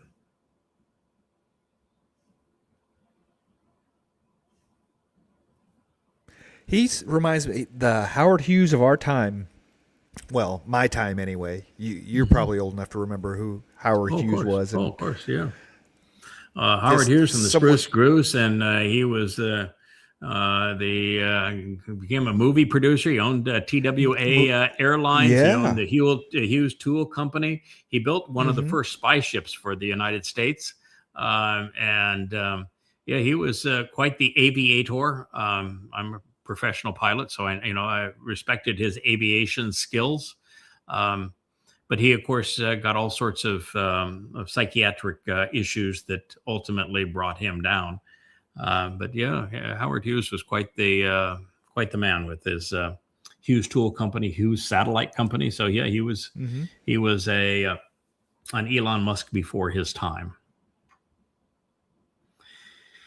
Yeah, this is that mystery weapon. Okay. I've read the article. It's not well documented. It was published probably in 20 different periodicals. It's the same interview with the same person describing it. We killed a bunch of people, so dead men tell no tales. But the person that came out explained what happened, and blood coming out their nose, vomiting up blood, being totally incapacitated, the pain being unbelievable. And he says, I don't know what the weapon is, but I tell you one thing, it is one sophisticated weapon, and you can't go up against it. You cannot survive it. You cannot fight under it. He said the first thing that we saw is that all of our radar screens just went crazy and went to white. And the next thing is this sound that came out of this was so piercing and so destructive that we were completely incapacitated. So that is what we did. But we don't have troops there now. I mean, we only came there. I think we had 15,000 or something was the total number of troops that were even positioned in the area. And I don't know what tiny percentage of them are actually inbound. But we haven't invaded with lots of tanks and that sort of thing. We don't have any control over that country other than the CIA saying to the current socialist that is part of the Maduro regime that you either do what we say or we'll kill you too. That's about all we got. So we're a billion miles from turning a bad situation into one that is less bad. But we had nice weapons. It's interesting that there was an audible component to it, because microwave energy is subaudible, of course, but it still can vibrate the eardrums, causing the nausea and everything. A lot like what they said was used against the American embassy in Cuba years ago. You know how a microwave oven works? Yes. Yeah, it actually vibrates the water molecules inside the food, and the vibration of those water molecules with friction creates heat, and so it cooks by vibrating. If there's no moisture, it won't work at all. It cooks it vibrates the moisture in the food, the water molecules, such that they create friction, and that's heat. So in your body, they would vibrate to those molecules, and the vibration would make noise. Your microwave oven makes noise too, and it would be ghastly as an experience, and that's what was explained. All right, so this is saying that. Yeah, it's here is Oscar Wilde's comment. Some men improve the world only by leaving it. And so I just want to let people know that having studied the prophets, this man will leave this world. You can mark your calendars. Trump, as Satan, makes his exit on the 24th of September in 2033. And he will be at the time on the Temple Mount in Jerusalem. He will be in a wheelchair, but he'll have lots of vicious minions around him. But the only reason he's going to stay alive is that he is literally imbued with the very spirit of Satan. That is Satan incarnate right there. And he will die on the Temple Mount. I will be his last victim, by the way. Prophets are really clear, but I'll be the last person he kills. And I can speak about this like it's no big deal, because it really is no big deal. He's taking my body. He'll kill my body. He's going to bludgeon it. The prophets say there'll be only one bone that's not broken. That's how big a bloody mess they're going to make of me. But it's my body. The only part of me that matters, only part of any of us that matters, are nefesh souls. And my nefesh soul is protected by the ruach. And so it's So no big deal. In fact, one of the things that was really interesting as I was studying Isaiah 57 is that it confirms what I have long thought to be true, which is that when Dode fulfilled Pesach and Matzah, while it was a gruesome death for him to suffer crucifixion, he writes about it in the 22nd chapter of 22nd Psalm, and also in the 88th of how gruesome crucifixion is, which he endured in his second of three lives. And then, of course, his soul went into hell, into Sheol, to carry away our guilt. And so you'd say, well, why would God allow his beloved son to do those things? It's because God took the blows. He enveloped Dode's nefesh this whole time, never left him, with his ruach, and the ruach is the one that absorbed all of the blows. And so Dode had to know, okay, I'm going to do this, but I'm trusting you to do your part too. I'm going into Sheol, into hell, which is the equivalent of a black hole. You better have my back, Dad. Right. And so in describing what I'm going to endure on Teruah, which is this 23rd, 24th of September, 2033, in preparation of purging the religious remnant of Yisrael of their guilt so that Dode can return as king on the 2nd of October of that year. It makes it very clear that the Spirit takes the blows. It's a gruesome scene to make the point, but God takes care of his kids. I had always thought so. I had always thought that it wasn't drawn out, that there's something supernatural. It is drawn out, and it's gruesome because you got to get people's attention. And it's going to be an unbelievable spectacle what's going to happen. But God does. If you choose to work with God and are that supportive of what He once achieved, you are so unique that God's not ever going to allow any harm to come to you.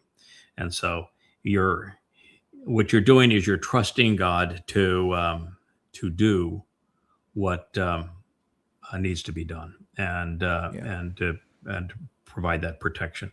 And He is. This is what I mean here. This was a post by a person who wrote that just as was the case of Rhodesia becoming the apartheid and racist state of Zimbabwe, which is what happened. I was in Rhodesia as a young man, loved it. Got malaria there, unfortunately, but I did love it. And it has become a horrible apartheid state of Zimbabwe. And I was in South Africa, loved it, loved the people there. And the liberals condemned the Afrikaans of apartheid. And so apartheid was eliminated from South Africa, and the blacks replaced it with genocide against whites. And so now what he's saying, this is coming soon to America. And the answer is no, it's not. And if you're promoting that kind of racism, there's something seriously wrong with you. That is white supremacist kinds of mentality. That is not true. America has many problems, but a racial war where blacks become the majority and kill whites, as is the case in South Africa and Rhodesia, no, it is not going to happen. And for Elon Musk to say this is true, and this is why he is so supportive of white supremacy now, that it's makes you want to puke. Racism, anybody that is going to make a judgment of people based upon race isn't worth knowing. That's just my position on the whole matter. If your skin color is the means that people are going to judge you, then those people are not worth knowing. And this is what Musk has fallen into. He is judging people based on their skin color. He is projecting race wars in America, and that is just not happening. America has 1,000 problems. Race war, like South Africa and Rhodesia, ain't among them. And all it does is he's exposing his own failed character. And becoming a racist is not becoming when you own a platform like X. Any thoughts on that one, sir? There will be no race wars in the sense of, you're absolutely right. What happened in South Africa and what I have found is that typically people don't want to be judged by the content of their character. No, they do, and it's not good. They say it. That's what the whole idea of social media is. You're letting people judge you based upon the content of your character, and it's really bad. That's the whole point. Elon is exposing his character, and it's lacking. Right. Oh my!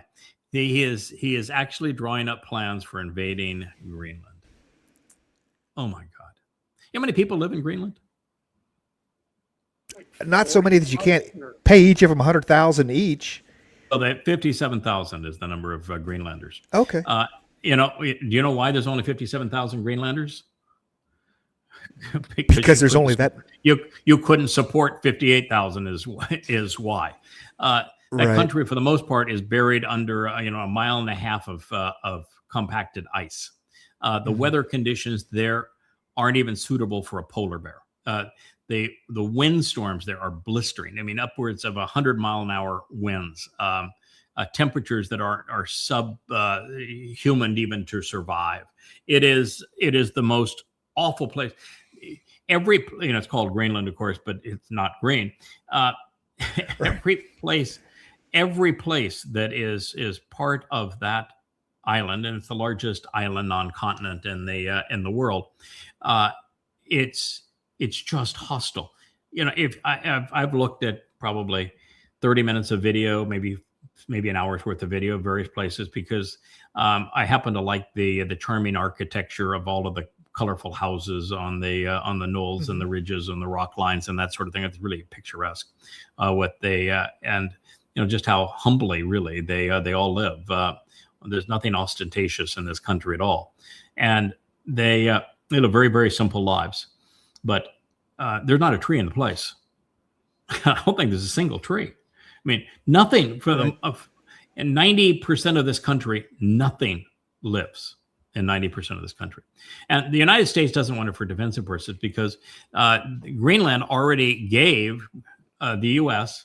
the rights to enormous tracts of land in the far north, where we have put all of our radar kinds of early warning systems. So they're already there. So there's no taking over Greenland because you need the early radar knowledge, because that's where the missiles are going to come in from Russia. No, you do not need it from there. And by the way, you can't deal with the new Russian missiles anyway. And the primary weapon they're going to use is the new Poseidon submarine launch missile, and you're never going to see that coming, and it's not coming in via Greenland. And the new hypersonic missiles are not coming in that direction, and you couldn't shoot them out of the eye if you wanted to. In fact, you can't even recognize them on radar because of the speed of these things. They create an atmosphere around them that radar can't even pick up. So you aren't going to stop them by building more there. So he is absolutely lying about it. The only thing that exists is there are deposits of rare earths that are used in military apparatus in the South, where nobody really lives, and he wants to steal it. I mean, that is it. There's nothing more to it than that.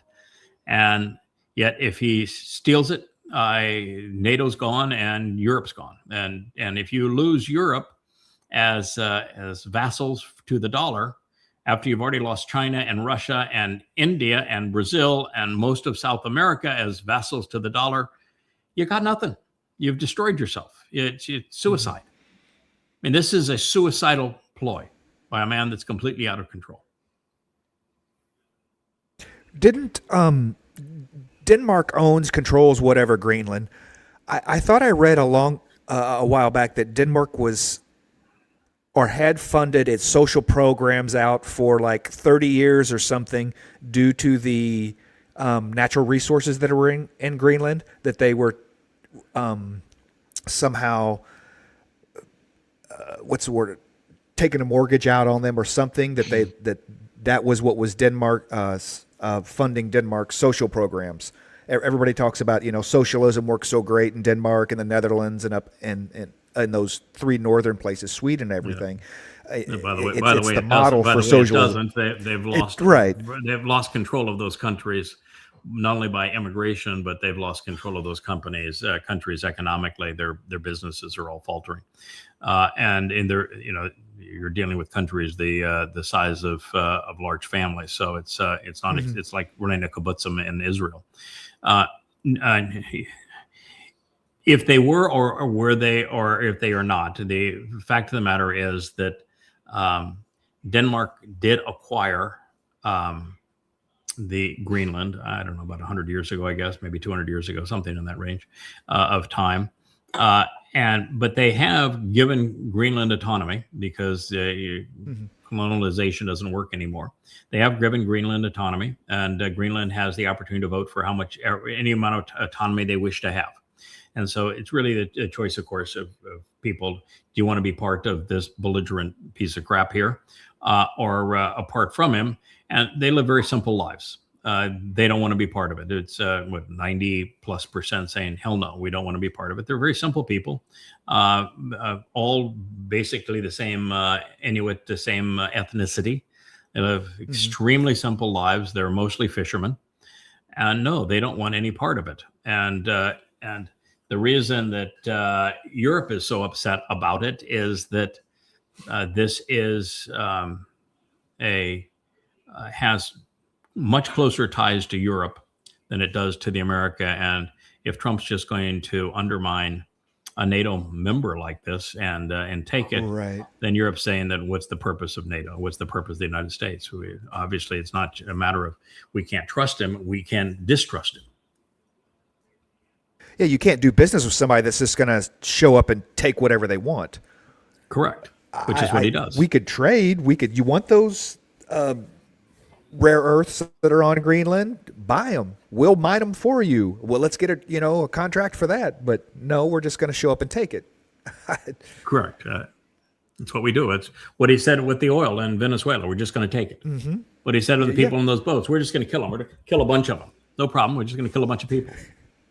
But we can't take the oil because we have no infrastructure to get it out. Now he found out after he did all of this that no, we really can't take the oil.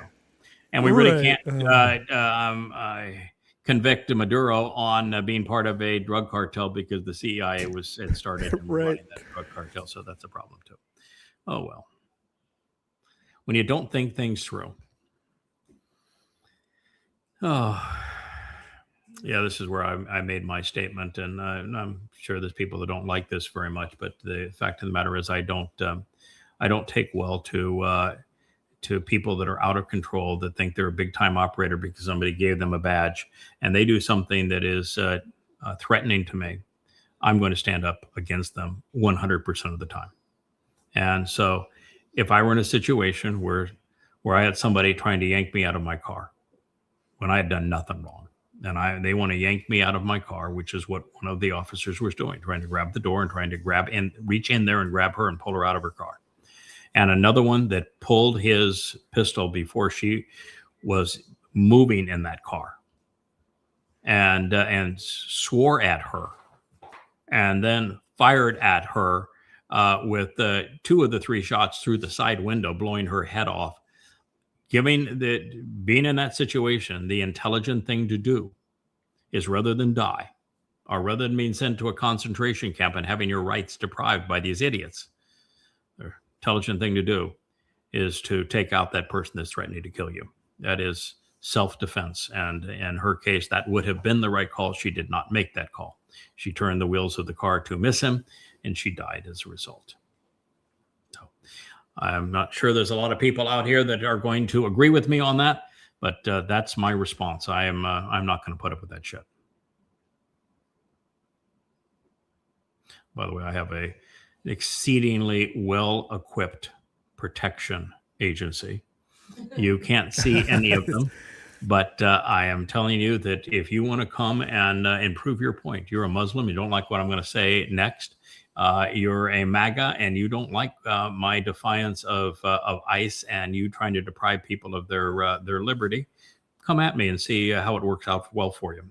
I have upwards of 10,000 death threats for having written Prophet of Doom and now Goddamn Religion, and I never duck for cover. If you want to know my protection plan, you can read the 91st Psalm. It's all outlined for you right there. So I'm impervious. This is reprehensible. This is what goes on in Islam. It's gone on in Islam for 14 centuries, and pedophilia is not right anywhere at any time. It's one of the reasons I despise Donald Trump. Pedophilia is flat out wrong. You know, only 1% of the Epstein files have been released. By the way, speaking of pedophilia, in Muhammad's case, he set the precedent for this. This is why Islam is so rotten. If Muhammad was born in the year of the elephant, which is one of the Quran surahs, which it's a crazy thing, but it was based on a historical event, with Allah claiming credit for defeating a foe. In fact, there's a whole bunch of stories in the Quran that actually explain what happened in Arabia, why he had access to the Hanif poetry. This man named Tuba, and he was came and he conquered what was Yathrib, but he came in with a few elephants. And so the story is there's the year of the elephants, and it's to symbolize Muhammad's birth. And if that is the truth, then Muhammad was 66 years old when he first crawled into bed to have sex with a girl who was 6. Aisha was 6 at the time. Mm-hmm. And it was his best friend's daughter, the only really follower that he had, Abu Bakr. And Abu Bakr gave Muhammad, she was out playing with her toys, the story says, and they brought her in crying, cleaned her up, put her on a bed, closed the door with Muhammad in there with her. He was 66 years old. She was 6. And the Quran condones it. So if you think that's the only thing I think they should bring back public hangings for. Pedophilia. I'd say pedophilia. I think there's actually one thing worse than pedophilia. It's a variation of pedophilia: incest. Incest, sure. I think that incest, when it's a father and a daughter, or a mother and a son, I think that familial pedophilia is even worse than random pedophilia. Absolutely, yeah. The destruction of trust. Yeah, I mean, the Roman Catholic Church is guilty of this, and we're dealing with hundreds and hundreds of thousands of victims of the Roman Catholic Church. But Islam is the worst ever in terms of pedophilia.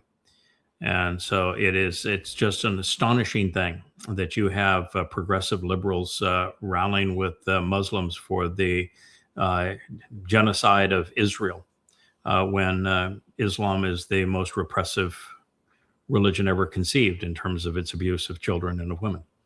And if you're willing to cut children's genitalia and pump them full of drugs, I'm pretty sure that pedophilia isn't a problem for you. Is it a deal breaker? 250 million Muslim girls have their genitalia disfigured, cut, so that by their they families. maim, so that they can feel no pleasure in sex, and so that they can be sold for a higher price virgins, because in Islam there is no love.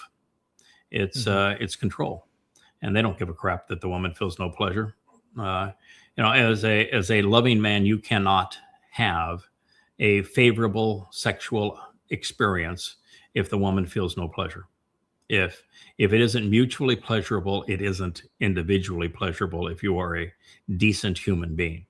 And yet in Islam, it's perpetual virgins in paradise, and it's women with clitectomies, such that it's strictly about control and conquest. In fact, if it wasn't for Muhammad coming up with the idea of he could lure men to fight for him by promising them absolute control over women. You can beat them, you can rape them, you can do anything you want to them. They have no rights. That is what motivated men to fight jihad and be terrorists for Muhammad. And it's as pervasive in the religion. It's endorsed by Allah. If you don't think what I'm telling you is the truth, then Go prove me wrong. Go read the 5 volumes of Goddamn Religion, and write me a letter of apology once you're through, because that is the truth. Well, I have some of the sirs cut for some of our Islam videos, so yeah, I'm not going to try to prove you wrong. Yeah, it's overwhelming. I mean, I could produce 500 Quranic and Hadith verses on sexual perversity associated with Muhammad and the first Muslims, and I could produce several thousand lethal citations from the Quran and Hadith about how deadly Islam was during Muhammad's time with the first Muslims.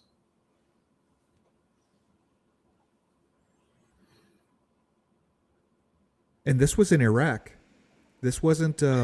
Yeah, it doesn't matter where it is. In Pakistan and Afghanistan, it's Bachiba. They do it to little boys, and other places it's with little girls. It's in Saudi Arabia, it's slaves. They bring in women under false pretenses all the way up the line, all the way up to MBS. And under model contracts, they take their passports. The women hate them, the Islamic women, so they beat them, they torture them, and the men just have sex with them, and they're left in dungeons until they give up and they kill them.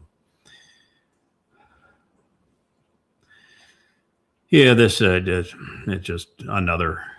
How could you be this stupid? You create the Islamic State, and then you bomb the Islamic State. I mean, which is the Full Employment Act for the U.S. military. We're going to create the enemy, and then we're going to go kill the enemy we created. And Americans say, yeah, I'm patriotic. Go military. I love the military. Now, this is another one that just really bothers me. Now, he has not been eliminated. That you can't believe a lot of what's posted. His elimination wouldn't do squat.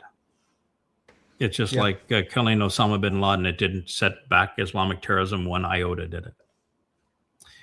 Killing Muammar Gaddafi, killing Saddam Hussein, typically counterproductive. Assad leaving that country. No, it doesn't change the nature of the religion. And I've made probably the biggest inroads in Iran, in that Prophet of Doom, my first book on Islam, had a higher per capita readership in Iran than any other place on earth. And over that 10-year period that it had such high readership there, it's now Goddamn Religion, free at YAHOWAH.com. That during that time, the percentage of Iranians who referred to themselves as Sunni Muslims went from in the 80 percentile down to about 30. Wow. And so Shia Muslims declined rapidly. And I received more emails from Iranians than any other place on earth, pursuant to the help that Prophet of Doom provided in demonstrating that Islam was rotten to the core, and that Allah was not a god, Muhammad was not a prophet, and that women are grossly mistreated in the religion. So I've had a huge positive influence on helping Persians return to being Persians again and not Muslims. But I also am a student of world history, and particularly of the CIA's malfeasance. And regime change does not work in the Islamic world. It never has. So what are the likelihood that if those young men and women who are rioting and revolting in the streets are going to form a positive, free enterprise oriented, freedom of speech basis for democracy, it's about nil. And well, they can't. They're not forming anything. They're fighting against something. They're not fighting for something. They have. We don't know what we want. We don't know where we're going. We just know we don't like this, and that never works. No, and this particular one is different than the previous ones. The previous two were over the hijab women saying we want some rights, and both of those they said, oh, this is going to be it for the regime, and of course the regime survived both of those too. And then this one is actually over socialism. These morons have destroyed the country. They nationalized all businesses. They couldn't run them. They destroyed all free enterprise, and they just destroyed the country economically. And so this is over the collapse of the currency and the demise of the country economically. They can't even want a water system. There's no water in Tehran anymore. No water. They can't keep the lights on. they're dunderheads running business. And one of the things you learn in business that the only chance you have of a business succeeding or economy succeeding is you have to have people that have greed motivation, selfish motivations for themselves and their families, working to better their lives and the lives of their family. Without that, there is no progress. There is no motivation for anybody to show up. And what you get is a stagnant society where everybody becomes impoverished and everybody loses freedoms, because those kind of people have to be controlled because they're otherwise miserable, just as they are here in Iran. And that the larger an institution, the less efficient it is. Socialist, communist governments are concentrations of power, and they become exceedingly inefficient. So that's what happened with Iran economically. Of course, religiously, Islam is a religion that will not tolerate freedom. The Quran is very clear. There's no freedom for Muslims. The religion name is submission. So Allah calls all Muslims his slaves. So there is no freedom in this religion. There can never be an Islamic democracy. And so what are they going to? That is the $1 million question. And if you think they're going back to a monarchy and they're going to bring a king back, these young people aren't going to do that. And so what are they moving to? I'd love for them to overthrow the regime, but I've seen them overthrow regimes, and we ended up with Libya, where the main commodity now in Libya is sex slaves. And the main commodity now in Syria is jihadi war against minorities. No, it doesn't work. So it's a horrible mess. I think I wrote on a post about this. If they wait long enough, the Persians in Iran will have their king come back. The real Lion King. The real Lion King. Well, it won't be their king, and most of them won't be here. But the Lion King is coming back, and the lion is the Lion of Judah, and the king that is returning is Dode David, who we spoke of in the beginning of this program. So, yeah, it's going to happen. It's just that they're not. They won't be around to. Yeah. No, and you just got to think it through. It's all those riots that were taking place when you had millions of people in the street in Turkey, and I said, I don't think this is going to happen, and it didn't happen. Mm-hmm. Yeah, we can leave it on Winston Churchill there. You have enemies, good. That means you've stood up for something or someone sometime in your life. When you have formed strong conclusions because you've done the research, you know what's right and wrong, and you're not afraid to say it. You'll stand up for what is right. You'll stand up against what is wrong. You're going to have lots of enemies. And walk a day in my shoes, and you'll see just how many enemies a person gets. In fact, you want to be hated by everybody, speak for God. Yeah. Actually speak for YAHOWAH and see how many people hate you that will call you Satan when you are speaking for YAHOWAH. Because you're speaking for YAHOWAH, that first guy is his son, not Jesus. You're speaking for YAHOWAH, Allah's not a God. You're speaking for YAHOWAH, there is no value. In fact, Rabbinic Judaism is completely counterproductive. You're speaking for God, socialism, Marxism is a failed solution. If you're speaking for God, you're going to despise the MAGAs. So you want to have enemies, speak for YAHOWAH. It's the fastest way to develop enemies. It's why YAHOWAH constantly says, if you're going to speak for me, you need to be Shazak. You need to be tough as nails. Mm-hmm. And he wants people that are fierce. He wants people to do this, to stand up for something. God's constantly, I want you to stand up. I want you up on your feet. I want you to stand up against the crowd. I want you to be set apart, which means I don't want you to be common. I don't want you to be religious. I don't want you to be political. Stand apart from those things. Stand opposed to those things and be tough in your stance against those things. And so this is the answer. Now, you don't have to be a chain-smoking alcoholic to get to that point, but nonetheless, I guess he didn't drown all of his neurons and Scott. You're talking about Winston Churchill. Yeah, Winston Churchill. Yeah. Yeah, Winston Churchill, and that may not be Winston Churchill. That may be somebody else that made that quote, but that sounds like a Winston Churchill quote. He kind of that picture looks like a young. It Winston looks like Churchill, Churchill, yeah. but it could be somebody else. But yeah, Winston Churchill was quite the character. He actually had his doctor write him a note when he came to visit the United States during Prohibition that he, for medicinal purposes, he had to have a certain amount of alcohol every day, and particularly with meals, and so it was really interesting. So yeah, this may be another man, and I have misappropriated the quote, but nonetheless, it is sound, and he sure looks the part. Yeah, it looks just like him. Yeah, is there any way we can play our Wookiee as an outro at this point, because we missed him coming in? I love the Wook. We pay him the big bucks to do this kind of work, and so we're kind of hoping that he can earn his keep. We pay him in rabbit ears.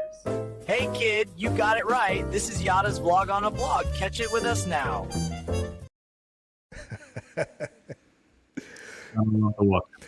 That's our beloved Wookiee. He was up here for the show most of the time. I think you might have been able to see him wag his tail, and I think he went after Orange Man one time. He was starting to growl there at Orange Man. I saw that, yeah. Yeah, I give him credit for that. He has good judgment, that kid. So I think we've done our 2 hours and 15 minutes. That's probably good enough for this program. Love doing the vlog on the vlog. What a mess the world is. There's so much to talk about.